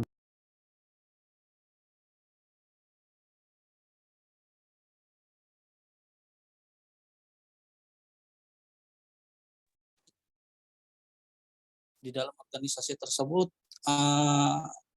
terjadinya suatu goncangan, Pak. Misalkan organisasinya baik pilot atau salah satunya yang pernah kita alami itu pandemi, tentunya pengembangan karir kita akan terhambat, Pak. Dan tentunya bisa terjadi sampai pemutusan ataupun PHK. Nah, kendala tersebut tentunya PR buat kita sendiri Pak, walaupun strategi sudah dijalankan. Nah, bagaimana menurut Bapak sendiri Pak, menangani fenomena tersebut walaupun kita pindah organisasi tentunya akan merintis lagi dari nol dan tentunya butuh proses waktu yang lama. Bagaimana menurut pendapat Bapak sendiri Pak? Itu yang pertama. Kemudian yang kedua, terkait hambatan tersebut tentunya mengalami recovery yang telat ya Pak. Artinya telat di sini baik dari segi usia maupun segi pengembangannya Pak. Nah, bagaimana Pak menangani recovery, namun di sisi lain banyak faktor telat juga Pak, telat dari usia dan lainnya Pak. Itu Pak yang kedua. Terima kasih Pak, mungkin itu aja dari saya. Terima kasih Pak Taufik untuk pertanyaannya. Mungkin langsung ingin dijawab dari Pak Agung ya. Ya, oke ya. Jadi kalau kita berbicara mengenai karir ya, sebenarnya dari berbagai macam definisi yang tadi sudah kita bahas ya, dan sudah kita sepakati mengenai apa itu karir, sih kurang lebihnya sebenarnya karir itu kan kemajuan dan perkembangan pekerjaan yang kita lalui ya, gitu ya rekan-rekan ya sebenarnya ya. Karir itu adalah kemajuan dan perkembangan pekerjaan yang kita lalui. Terus namanya perencanaan karir itu tidak bisa kita melakukan perencanaan karir sekali, setelah itu terus selesai. Kan tadi kita sepakat ya bahwa kita memasuki VUCA era ya, volatilitas, uncertainty, complexity, dan ambiguity gitu ya, di mana segala sesuatunya penuh dengan ketidakpastian ya, dan ketidakpastian itu menyebabkan berbagai permasalahan yang kompleks gitu ya, sehingga kita diliputi dengan perasaan ambiguitas ya rekan-rekan ya. Nah, oleh sebab itu perencanaan karir yang kita lakukan pun juga tidak bisa hanya sekali kita susun terus sudah gitu ya. Jadi kita harus bisa memastikan bahwa perencanaan karir yang sudah kita susun gitu ya, itu harus ada proses evaluasinya Mas. Jadi kira-kira ketika kok perencanaan karir yang saya susun itu tidak sesuai gitu ya, atau kok kayaknya tidak bisa mewujudkan apa yang saya impikan, yaitu kita evaluasi gitu ya. Jadi tahapan-tahapannya kita evaluasi gitu ya, supaya goals utama kita untuk mencapai kesuksesan itu benar-benar dapat kita gapai. Itu satu. Terus yang kedua adalah tadi pertanyaan pertama, bagaimana ya, koreksi saya kalau saya salah, pertanyaannya adalah bagaimana kalau kita pindah organisasi, lalu perencanaan karirnya bagaimana? Nah ini mungkin yang harus diluruskan ya rekan-rekan ya. Jadi namanya kita melakukan perencanaan karir, itu tidak mesti selama karir kita ya, selama hidup kita gitu ya, itu kita apalagi sekarang ya rekan-rekan, saya pikir ini sebuah keniscayaan ya, itu bukan berarti terus kita harus berkarya di satu organisasi kita sepanjang kita hidup. Gitu ya rekan-rekan ya. Jadi kalau rekan-rekan baca bukunya Dave Ulrich ya, rekan-rekan ya, kalau kita HR Outside In gitu ya, judulnya, di situ dia tuh bilang begini, loyalitas itu tidak diukur dari seberapa lama kita berada di sebuah organisasi, tetapi loyalitas itu diukur dari seberapa besar ya kita berkontribusi pada saat kita berada di satu tempat, gitu ya. Jadi loyalitas itu tidak diukur dari seberapa lama kita berada di sebuah tempat, tetapi diukur dari seberapa besar kita berkontribusi pada saat kita berada di tempat tersebut. Nah, kalau kita kembali lagi ke pertanyaannya, bagaimana kalau kita pindah organisasi, lalu perencanaan karirnya bagaimana? Ya tetap jalan, rekan-rekan. Ya tetap jalan. Ketika kita misalnya mau menjadi Chief Executive Officer gitu ya. itu bukan berarti kita menghabiskan karir kita di satu perusahaan. Jadi bisa aja kita berada di perusahaan B, ya rekan-rekan. Kita berada di perusahaan A, gitu ya. Itu kita mendapatkan banyak sekali wawasan, banyak sekali pengetahuan ya terkait dengan operasional. Lalu ketika kita pindah ke perusahaan B, gitu ya, itu pengetahuan, keterampilan yang kita dapatkan itu berbeda lagi. Ya, sampai kita ke perusahaan C, perusahaan D, gitu ya. Akhirnya karena exposure kita sudah banyak nih ya, keterampilan kita sudah banyak gitu ya, otomatis ketika kita mungkin dapat lagi perusahaan baru, tidak mungkin tuh rekan-rekan kita akan ditempatkan di level yang sama. Secara gitu ya, kita keterampilannya sudah banyak banget gitu ya, terus kualifikasi pendidikan yang kita miliki juga sudah cukup mumpuni gitu ya. Jadi tidak berarti itu tadi ya rekan-rekan ya. Jadi tidak berarti ketika kita mau menggapai menggapai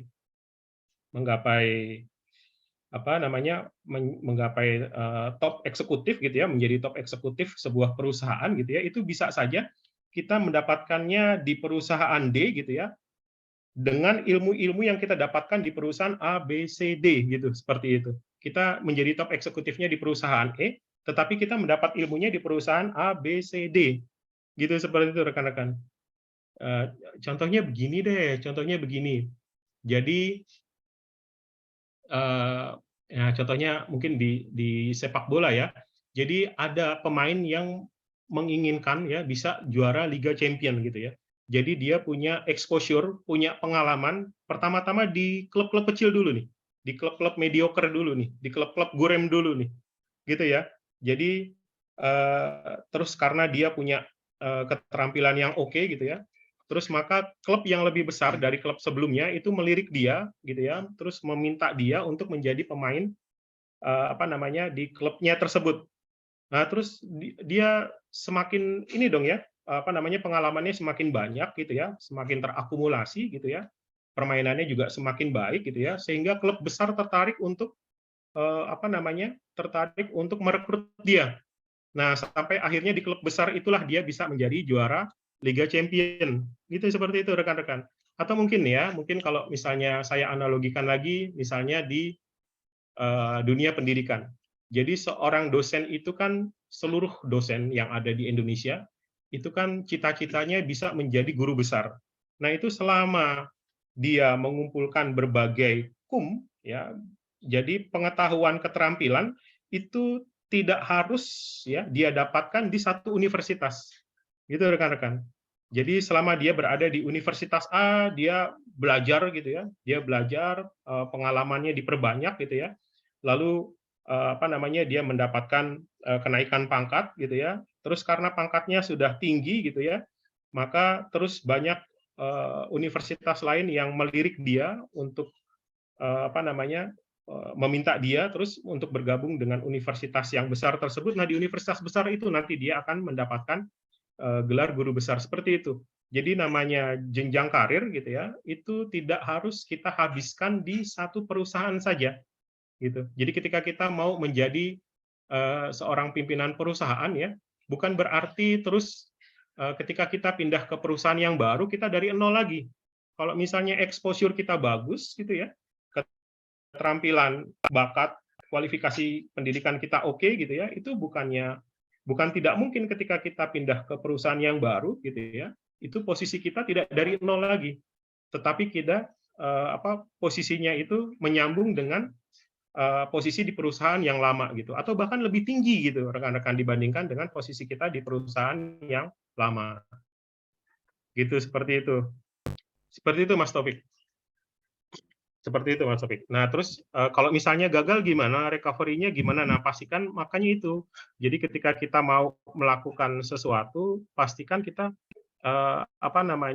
harus memantaskan diri juga gitu ya, memantaskan diri juga kira-kira dengan bakat, minat, keterampilan dan kualifikasi pendidikan yang saya miliki, kira-kira saya bisa atau enggak loncat ke tempat lain gitu ya, seperti itu. Jadi kalkulasinya harus matang. Gitu ya. Jadi kita harus punya basis yang kuat ketika kita mau melangkah. Gitu Mas Taufik. Baik Pak. Berarti artinya walaupun kita pindah organisasi atau perusahaan, pengembangan karir tetap ya Pak. Artinya bukan dari nol ya Pak. Kita mungkin melihat dari sisi apakah kita mampu mengembangkan karir yang lebih cepat di organisasi lain seperti itu. Yes, tetap ya, tetap. Jadi ketika kita pindah ke organisasi lain bukan berarti kita terus ya masa kerjanya memang nol lagi, tetapi nolnya itu bukan berarti terus kita berada di posisi yang bawah gitu ya. Jadi bisa saja kita pindah organisasi tetapi kita naik jabatan gitu. Kalau yang terjadi sih seperti itu rekan-rekan, bukan berarti terus kalau pindah organisasi kita harus dari nol lagi, harus dari bawah lagi, enggak seperti itu konsepnya. Tetapi kalau misalnya kita punya keterampilan dan juga dan juga skill-skill lain ya yang mendukung pekerjaan kita gitu ya. Jadi kita tuh pindah ke tempat yang baru gitu ya. Itu dengan posisi yang lebih tinggi dibandingkan dengan posisi yang lama di perusahaan yang lama begitu. Jadi bukannya terus dari nol lagi gitu, seperti itu. Nah, maka saya meminta kepada rekan-rekan untuk itu tadi ya, rekan-rekan. Jadi harus bisa melakukan assessment diri sendiri ya. Rekan-rekan lakukanlah refleksi ini kira-kira kalau saya mau menjadi seorang pucuk pimpinan, kira-kira gap-nya apa ya? Kira-kira yang harus keterampilan, kompetensi yang harus saya tambahkan di dalam diri saya tuh apa ya gitu, seperti itu. Kayak begitu. Seperti Baik, itu. Pak. Terima kasih atas jawabannya, Pak. Oke, Mas. Ya, terima kasih Pak Taufik atas pertanyaannya dan juga Pak Agung untuk pencerahannya dari pertanyaan yang saya ajukan Mas Taufik. Ya, waktu sudah menunjukkan pukul 9 ini Pak, mohon diberikan tambahan waktunya. Mungkin barangkali ada satu pertanyaan lagi sebagai pertanyaan penutup yang mungkin ingin diajukan. Oh ya, silakan. Silahkan.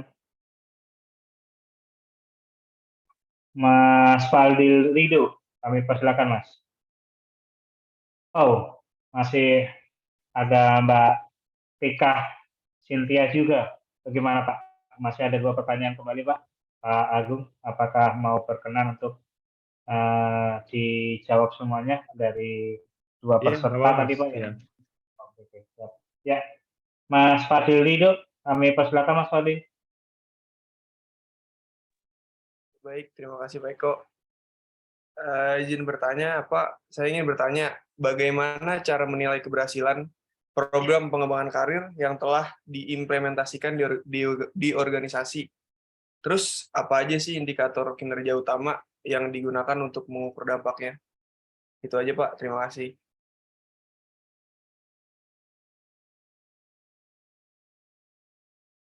Ya, luar biasa sekali dari Pak Mas Fadil tadi mengenai indikator keberhasilan dari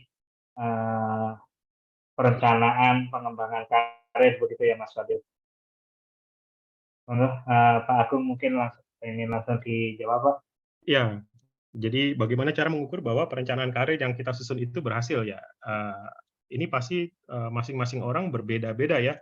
Jadi mengukur tingkat kesuksesan antara satu orang dengan orang yang lainnya pun pasti juga saya yakin berbeda-beda ya. Jadi ada orang yang mengukur kesuksesan itu dari raihan posisi yang sudah dia dapatkan.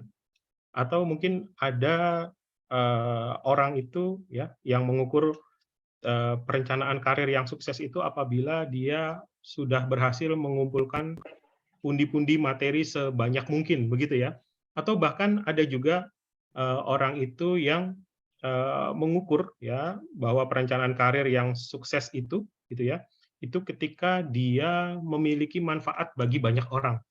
Seperti itu. Jadi itu tadi ya. Jadi tergantung dari rencana awal yang kita susun. Jadi rencana awal yang kita susun itu seperti apa? Kita mengarahnya bagaimana gitu ya? Kita mengarahkannya ke hal-hal yang seperti apa? Nah, itu ketika kita sudah atau mungkin begini, ada juga orang yang mengukur tingkat keberhasilan karirnya gitu ya, apabila dia merasa bahwa waktunya bersama keluarga itu cukup, itu ada loh ya rekan-rekan yang seperti itu. Jadi ya materi tetap penting, tetapi ketika itu dibarengi dengan work life balance gitu ya, itu terus dia sudah merasa bahwa apa yang dia susun itu sudah tercapai.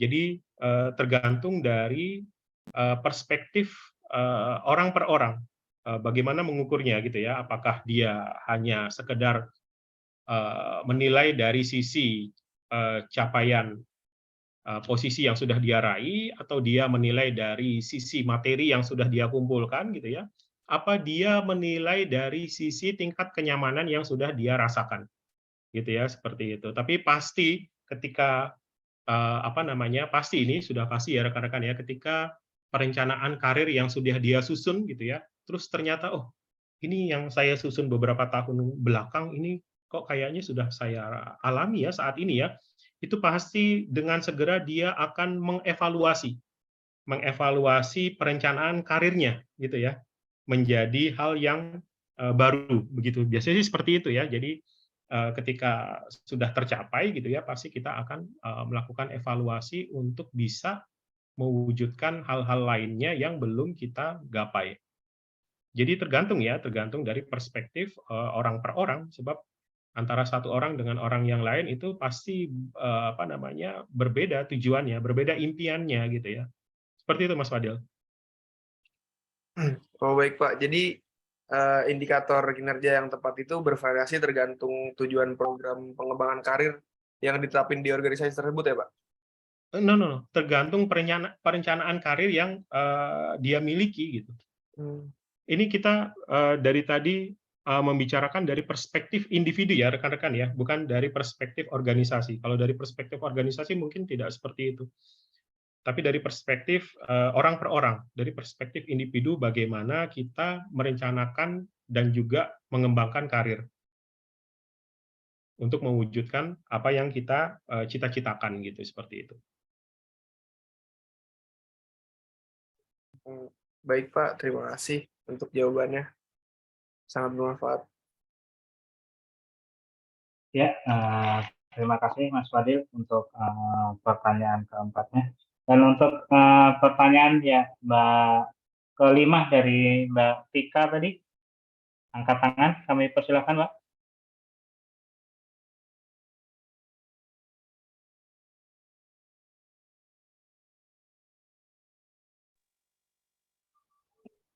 Assalamualaikum warahmatullahi wabarakatuh. Waalaikumsalam warahmatullahi wabarakatuh. Terima kasih atas waktunya kepada Bapak Eko, dan saya ingin bertanya kepada Pak Agung untuk materi hari ini sangat luar biasa, dan saya melihat fakta-faktanya di lingkungan saya, seperti ada seorang individu yang sudah mendekati karir yang bagus gitu, tetapi dia mempunyai career planning lain, yaitu dia merasa bahwa dirinya mampu di bidang yang bukan sekarang ia geluti gitu Pak. Nah, tetapi perusahaan itu juga sebenarnya memberikan peluang yang besar untuk meningkatkan pengembangan karir dari seorang individu tersebut. Perusahaan itu mendukung. Kemudian banyak peluang-peluang besar di dalamnya dalam pengembangan karir di perusahaan tersebut. Tetapi seorang individu itu merasa kurang sesuai dengan passion gitu Pak, bahasanya lah ya kalau kata anak zaman sekarang gitu. Nah, di situ tuh kayak keputusan yang baik yang harus diambil itu ketika kita harus mengikuti, harus mengembangkan diri kita dengan lingkungan yang sudah jelas-jelas ada peluangnya gitu ya. Kayak perusahaannya sudah menunjang pekerjaan kita, menunjang pelatihan-pelatihan dan sebagainya. Ataukah kita tetap mengejar sesuatu yang ingin kita capai, seperti apa mimpi kita gitu. Apa kita harus benar-benar bangun dari nol untuk mencapai suatu mimpi yang kita inginkan gitu. Karena kan biasanya kan kita bekerja itu sesuai dengan hobi itu lebih lebih didambakan gitu kan dari seseorang individu itu. Nah, itu bagaimana ya? Ya, oke, Mbak Tika. Terima kasih, Mbak. Ya, memang paling enak itu kalau kita bekerja sesuai dengan passion kita ya, sesuai dengan hobi kita gitu ya. Jadi, misalnya kita hobi nyanyi, terus kita bekerjanya sebagai penyanyi gitu ya. Atau kita hobi berolahraga, terus profesi kita sebagai atlet gitu ya. Tetapi kan itu kondisi ideal ya, itu kan kondisi ideal. Tetapi kan yang terjadi yang terjadi di dunia nyata itu ya, itu kan kebanyakan terjadinya tidak ideal gitu ya, terjadinya tidak ideal. Nah, kalau kasusnya yang tadi Mbak Tika sampaikan bahwa sebenarnya nih organisasi sudah membuat sebuah perencanaan dan pengembangan karir yang bagus terhadap karyawannya, gitu ya. Tetapi di satu sisi, benar ya Mbak ya, tetapi di satu sisi itu, si karyawan itu merasa yang dilakukan oleh organisasi, gitu ya, itu menurut dia itu kok kurang, gitu ya. Nah, asalkan kita, asalkan kita punya potensi, gitu ya, jadi kita sudah bisa mengenali diri kita ya, kayaknya kok dengan potensi yang saya miliki gitu ya, keterampilan yang saya miliki gitu ya, terus apalagi, terus dengan exposure yang saya miliki gitu ya, pengalaman yang saya miliki gitu ya, kualifikasi pendidikan yang saya miliki, itu kok kayaknya saya bisa deh mendapatkan yang lebih baik dibandingkan dengan di perusahaan yang saat ini sedang bandingkan dengan perusahaan di mana tempat saya bekerja saat ini, ya nggak apa-apa, go ahead. Lakukan aja, Mbak. Jadi lakukan aja. Lagi-lagi saya tekankan kepada rekan-rekan adalah pokoknya rekan-rekan ketika mau melangkah itu kalkulasinya benar-benar harus matang ya. Jadi jangan sampai yang rekan-rekan lakukan itu basisnya hanya sekedar emosi saja, gitu ya. Hanya sekedar emosi saja. Jadi rekan-rekan belum melakukan refleksi diri gitu ya. Jadi rekan-rekan itu sebenarnya merasa hebat gitu ya, tetapi rekan-rekan belum melakukan penilaian terhadap diri sendiri gitu. Ini sebenarnya benar-benar hebat atau cuma merasa hebat, gitu ya. Paham ya rekan-rekan ya? Jadi benar-benar hebat atau cuma merasa hebat gitu ya. Atau mungkin yang terjadi di tempat Mbaknya mungkin mungkin bisa saja si karyawan itu sudah mengalami fatigue gitu ya, sudah mengalami kejenuhan yang luar biasa gitu ya, karena kok pengembangan karir yang dilakukan oleh organisasi itu kok cenderung lambat gitu ya. Sebab ada jokes nih ya rekan-rekan ya, ada jokesnya itu begini. Jadi sebenarnya kita berada di satu posisi itu idealnya tidak lebih dari 3 tahun loh rekan-rekan. Bahkan dulu saya di kantor pos itu setiap 2 tahun sekali itu bukan pindah posisi, malah pindah kantor. Jadi dari satu daerah ke daerah yang lain. Jadi ada jokes gini, rekan-rekan. Jadi kalau kita dipindahkan ke posisi yang baru ya, itu tahun pertama itu adalah tahun kita beradaptasi. Oke. Terus tahun yang kedua adalah tahun kita melakukan familiarisasi. Begitu. Terus tahun yang ketiga adalah tahun kita mastery. Jadi kita benar-benar menguasai pekerjaan kita. Itu tahun ketiga. Tetapi kalau sampai tahun keempat rekan-rekan masih ada di situ, itu berarti namanya mystery. Jadi adaptasi, familiarisasi, mastery. Kalau sampai tahun keempat rekan-rekan masih ada di situ, berarti mystery.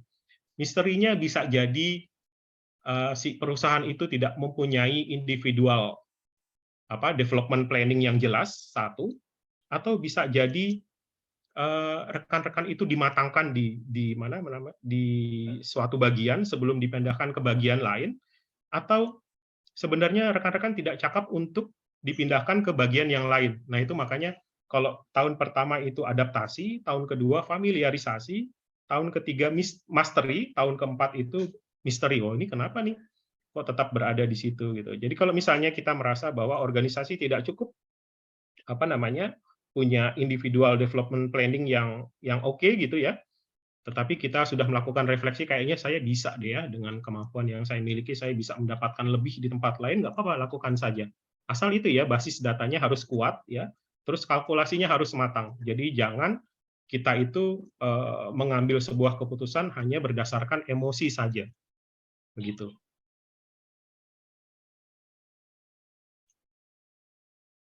Begitu, Mbak Tika. Baik, Pak, terima kasih. Tapi ada satu pertanyaan lagi, Pak. Itu ketika exposure yang kita miliki itu misalnya tidak sesuai, kita kan mau pindah lintas bidang itu ya, lintas minat, Pak. Berarti harus benar-benar kita cari, apa ya, kita gali dalam minat itu ya, Pak ya? Iya. Untuk pengembangan baru ya, kalau misalkan kita mau. Ya, pastikan bidang yang kita mau mau pindah itu harus align ya, harus align dengan seluruh potensi yang kita miliki gitu. Harus align dengan seluruh potensi yang kita miliki. Jadi jangan sampai itu tadi ya, jangan sampai rekan-rekan itu mengambil sebuah keputusan hanya berdasarkan emosi sesaat saja, tetapi benar-benar harus melakukan refleksi yang mendalam. Ini kira-kira ketika potensi yang saya miliki seperti ini gitu ya, itu prospeknya ketika saya mau pindah jalur itu seperti apa. Maka tadi di salah satu slide saya meminta kepada rekan-rekan, coba rekan-rekan punya mentor ya, cari mentor, atau coba rekan-rekan dapatkan insight dari para profesional ya, supaya lebih sahih terkait dengan perencanaan karir. Dan itu bisa rekan-rekan dapatkan dengan rekan-rekan mengikuti berbagai pelatihan atau sertifikasi itu rekan-rekan.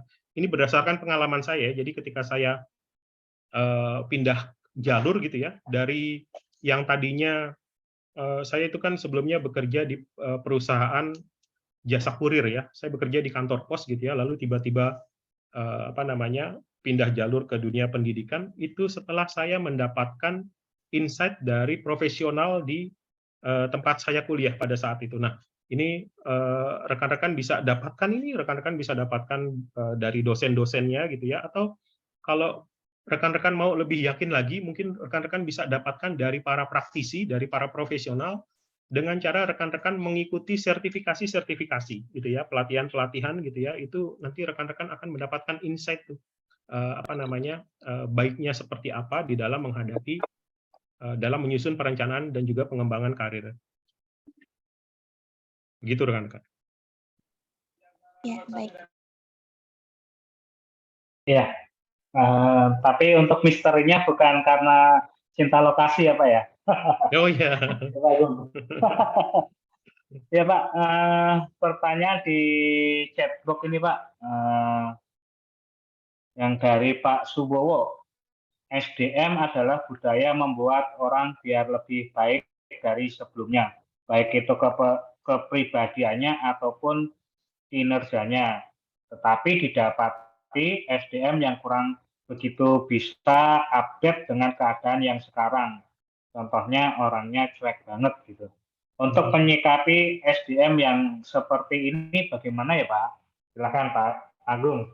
Ya, oke ya. Jadi langsung aja ya, langsung to the point aja nih ya saya. Jadi pokoknya rekan-rekan tetap bekerja dulu ya, tetap tetap terus bekerja aja di organisasi tersebut sambil rekan-rekan memantaskan diri rekan-rekan. Dengan cara itu tadi rekan-rekan salah satu cara rekan-rekan memantaskan diri kan dengan kuliah ini kan rekan-rekan kan berharap itu ya akan mendapatkan pekerjaan yang lebih baik nanti kelak ketika rekan-rekan lulus gitu ya. Jadi untuk menyikapi SDM yang seperti itu gimana ya? Ini mungkin karena organisasi itu tidak tahu ya, tidak paham ya bahwa sebenarnya SDM itu perannya itu saat ini sangat vital ya, cukup vital, dan SDM itu tidak bisa diurus oleh orang sembarangan gitu ya. SDM itu bukan cuma sekedar mengurusi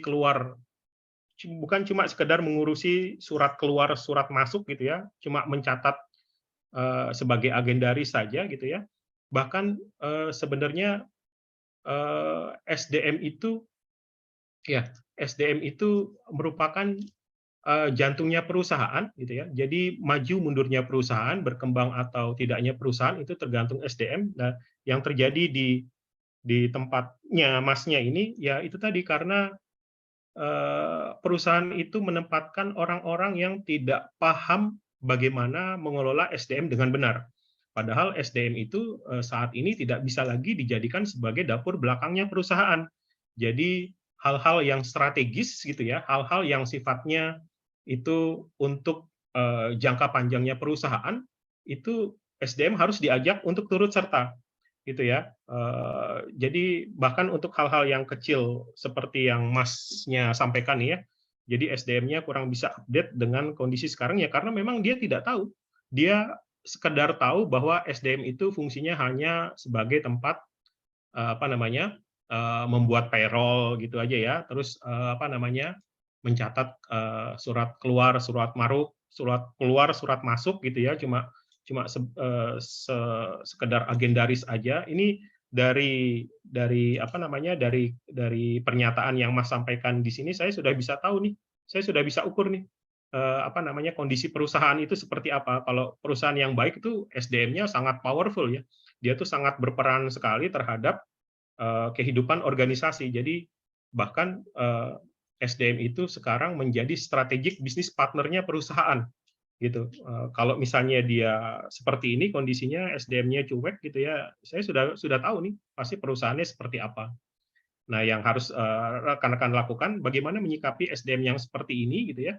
Gini, jadi rekan-rekan tetap ikuti aturan yang ada di perusahaan, tetap bekerja sebagaimana biasanya gitu ya. Tetapi kompetensi ya, potensi yang ada di diri kita tuh terus ditambah, terus diasah gitu ya. Nanti pada saatnya nanti gitu ya, ketika rekan-rekan sudah merasa cukup ya, rekan-rekan harus melakukan refleksi ya. Ketika sudah merasa cukup, kira-kira rekan-rekan kok sudah tidak nyaman lagi gitu ya, terus rekan-rekan berpikir bahwa dengan kemampuan yang dimiliki kayaknya saya bisa nih mendapatkan perusahaan yang jauh lebih baik. Nah, itu waktunya untuk pindah. Gitu rekan-rekan. Jadi menyikapinya ya nggak apa-apa, bagaimana lagi gitu ya. Karena sudah seperti itu gitu ya. Yang harus kita pikirkan adalah diri kita sendiri ya. Seperti itu. Seperti itu ya rekan-rekan. Ya, Pak mungkin menambahkan Pak, mungkin begini, kalau semisalkan skill-nya itu dalam satu organisasi itu tidak merata Pak.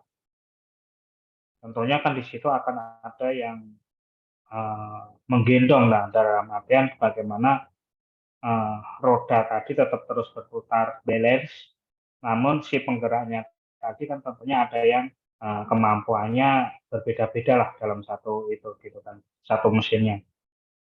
Kita menyikapi dari sisi pribadi kita ini seperti apa Pak ketika menemukan SDM yang seperti itu Pak? Atau mungkin kita sebagai atasannya mungkin dengan melihat SDM yang skill-nya tidak merata tadi kan mungkin harus seperti apa Pak gitu kan. Yang tentunya kalau kita melihat itu mestinya membuat seimbang di setiap lininya gitu kan. Cuman kan ini udah urusan perut ataupun apa kan tentunya tidak bisa kan setiap hari orang harus menggendong pekerjaan dia terus seperti itu Pak. Oke, ya. Sebenarnya ini ya, sekarang ini sudah tidak bisa lagi seperti itu ya Pak Eko ya. Sebab sebenarnya kalau dulu mungkin iya, terutama di instansi pemerintah ya, tetapi seiring dengan diterapkannya yang namanya KPI, KPI itu kan sebenarnya untuk menstandarkan performa seluruh karyawan.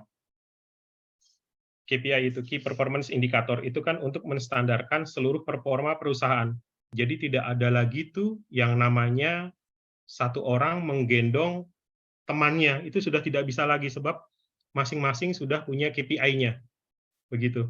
Nah, dengan KPI tersebut kan tentunya orang yang tidak bisa mengikuti ritme pekerjaan yang sudah ditentukan organisasi, dengan sendirinya dia akan tereliminasi. Dengan sendirinya itu dia akan tereliminasi. Tereliminasinya gimana? Kalau di private company mungkin lebih kejam ya rekan-rekan ya. Lebih kejam maksudnya begini. kalau di instansi pemerintah ya, kebetulan saya kemarin tuh di instansi pemerintah paling kalau tidak bisa memenuhi KPI-nya, ya tidak bisa memenuhi KPI-nya, paling dia hanya sekedar dipindah dari satu bagian yang krusial, dari satu bagian yang vital ke bagian yang kurang vital, di mana antara bagian vital dengan bagian yang kurang vital itu tentunya berbeda tunjangannya, gitu ya, berbeda tunjangannya. Tetapi kalau di perusahaan, di private company, di perusahaan swasta, itu ketika si pegawai ya dinilai berdasarkan KPI-nya, kok ini kok selalu tidak mampu memenuhi target yang sudah ditetapkan oleh manajemen, gitu ya, itu kan bisa dengan sangat mudahnya manajemen itu mengevaluasi keberadaan orang tersebut di organisasi. Begitu. Kalau tapi saya pikir nggak ada ya organisasi yang bekerja ya sudah bekerja gitu aja gitu, kayaknya nggak ada ya rekan-rekan ya. Aduh, mulai. Halo? Iya, Pak. Ya, kalau saya pikir sekarang udah nggak ada ya yang seperti itu ya. Jadi bekerja seperti kita bekerja di apa? Mohon maaf, kita bekerja di warung kaki lima gitu ya. Jadi tidak ada penilaiannya, terus tidak ada evaluasinya. Saya pikir sudah tidak ada ya yang seperti itu. Jadi saya yakin bahkan UMKM pun dia punya target-target tuh terhadap apa namanya terhadap karyawannya, apalagi perusahaan yang sudah skala menengah apalagi skala besar gitu ya, itu kan dia sudah rigid banget ya sistemnya ya, dia punya KPI yang menilai performa karyawan. Jadi kalau dalam beberapa periode secara berurutan performanya itu tidak pernah mampu memenuhi KPI yang sudah ditentukan oleh organisasi, biasanya sih si manajemen akan melakukan evaluasi terhadap keberadaan orang tersebut di organisasi gitu ya. Jadi kan kalau namanya perusahaan kan pengennya segala sesuatunya berjalan efektif, efisien. Ini kalau ada satu yang menjadi duri gitu ya, nanti kan takutnya duri ini akan merusak ritme pekerjaan seluruh organisasi secara keseluruhan. Pasti akan dievaluasi itu, Pak. Kalau di private company saya pikir nggak ada ya. Pasti dia KPI-nya kalau di instansi pemerintah, nah itu wallahu alam deh ya. Kayaknya masih KPI-nya pun juga masih KPI-KPI-an, yang penting cuma untuk menggugurkan kewajiban aja. Tapi kalau di private company saya pikir udah nggak bisa ya kita bekerja hanya sekedar menggugurkan kewajiban saja. Benar-benar harus sesuai dengan KPI-nya gitu. Seperti itu. Ya, baik Pak, terima kasih. Mungkin sebagai penutup pertanyaan sesi tanya jawab ini Pak ya, karena mengingat aku sudah menunjukkan pukul 9:30, mungkin dari teman-teman yang kelas reguler juga besok pagi harus persiapan kuliah, dan juga mungkin teman-teman yang karyawan harus prepare pekerjaan untuk besoknya.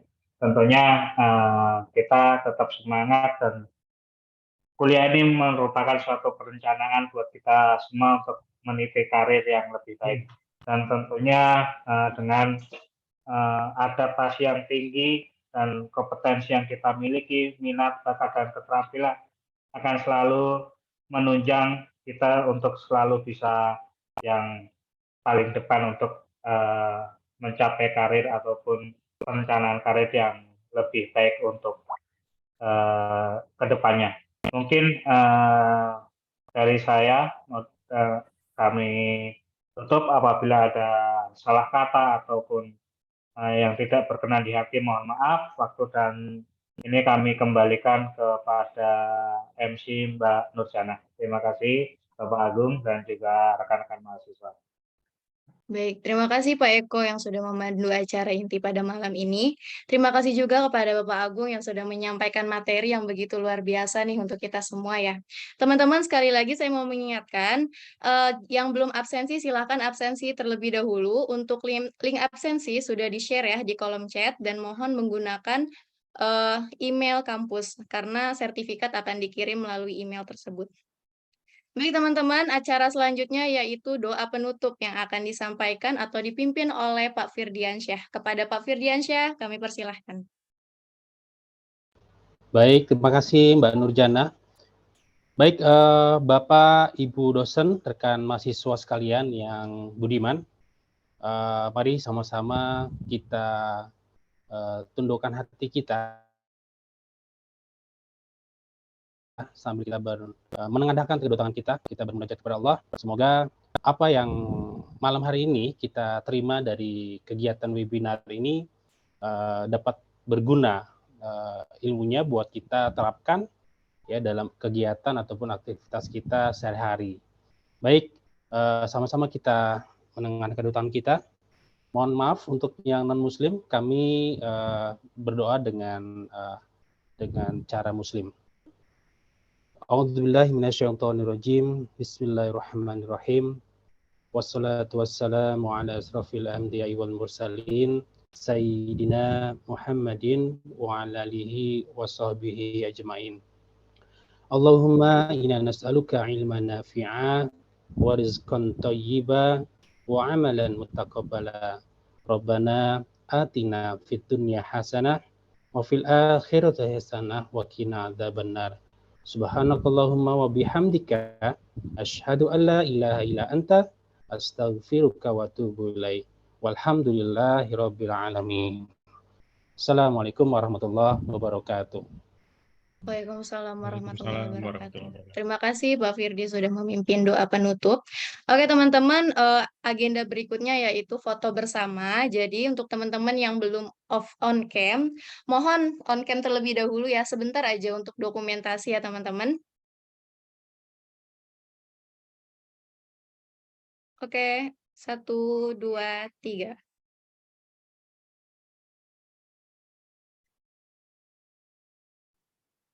Oke, 1, 2, 3.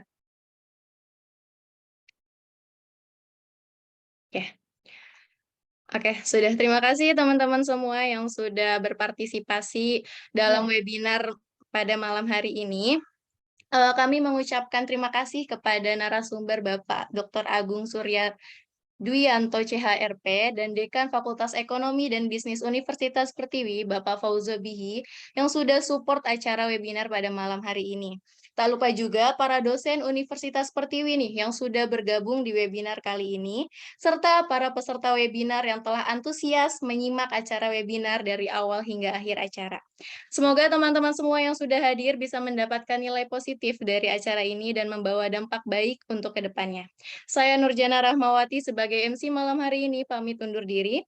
Hari Senin ke Kota Tua, naik kuda si Mahesa Jenar. Terima kasih hadirin semua sudah berkenan mengikuti webinar. Sampai jumpa di webinar berikutnya. Wassalamualaikum warahmatullahi wabarakatuh. Oke, Waalaikumsalam waalaikumsalam warahmatullahi wabarakatuh. wabarakatuh. Terima kasih Pak Deka.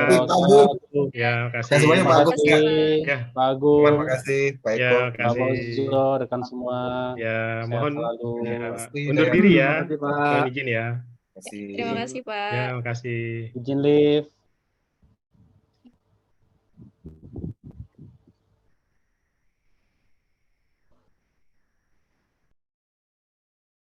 Mas Wisnu, thank you ya Mbak Nurjana, Mbak Sri. Ya, terima kasih juga Pak. Terima kasih semuanya. Mbak Sri, Mbak Terima Nur, kasih Mas Mas Ferdi, Wisnu sama Mas udah Eko. koordinasi. Makasih Mas. Mantap Izin live ya Mas. yang hadir banyak. Top. Ya, alhamdulillah Pak. Izin live ya Pak. Ya, makasih ya, makasih semua, makasih.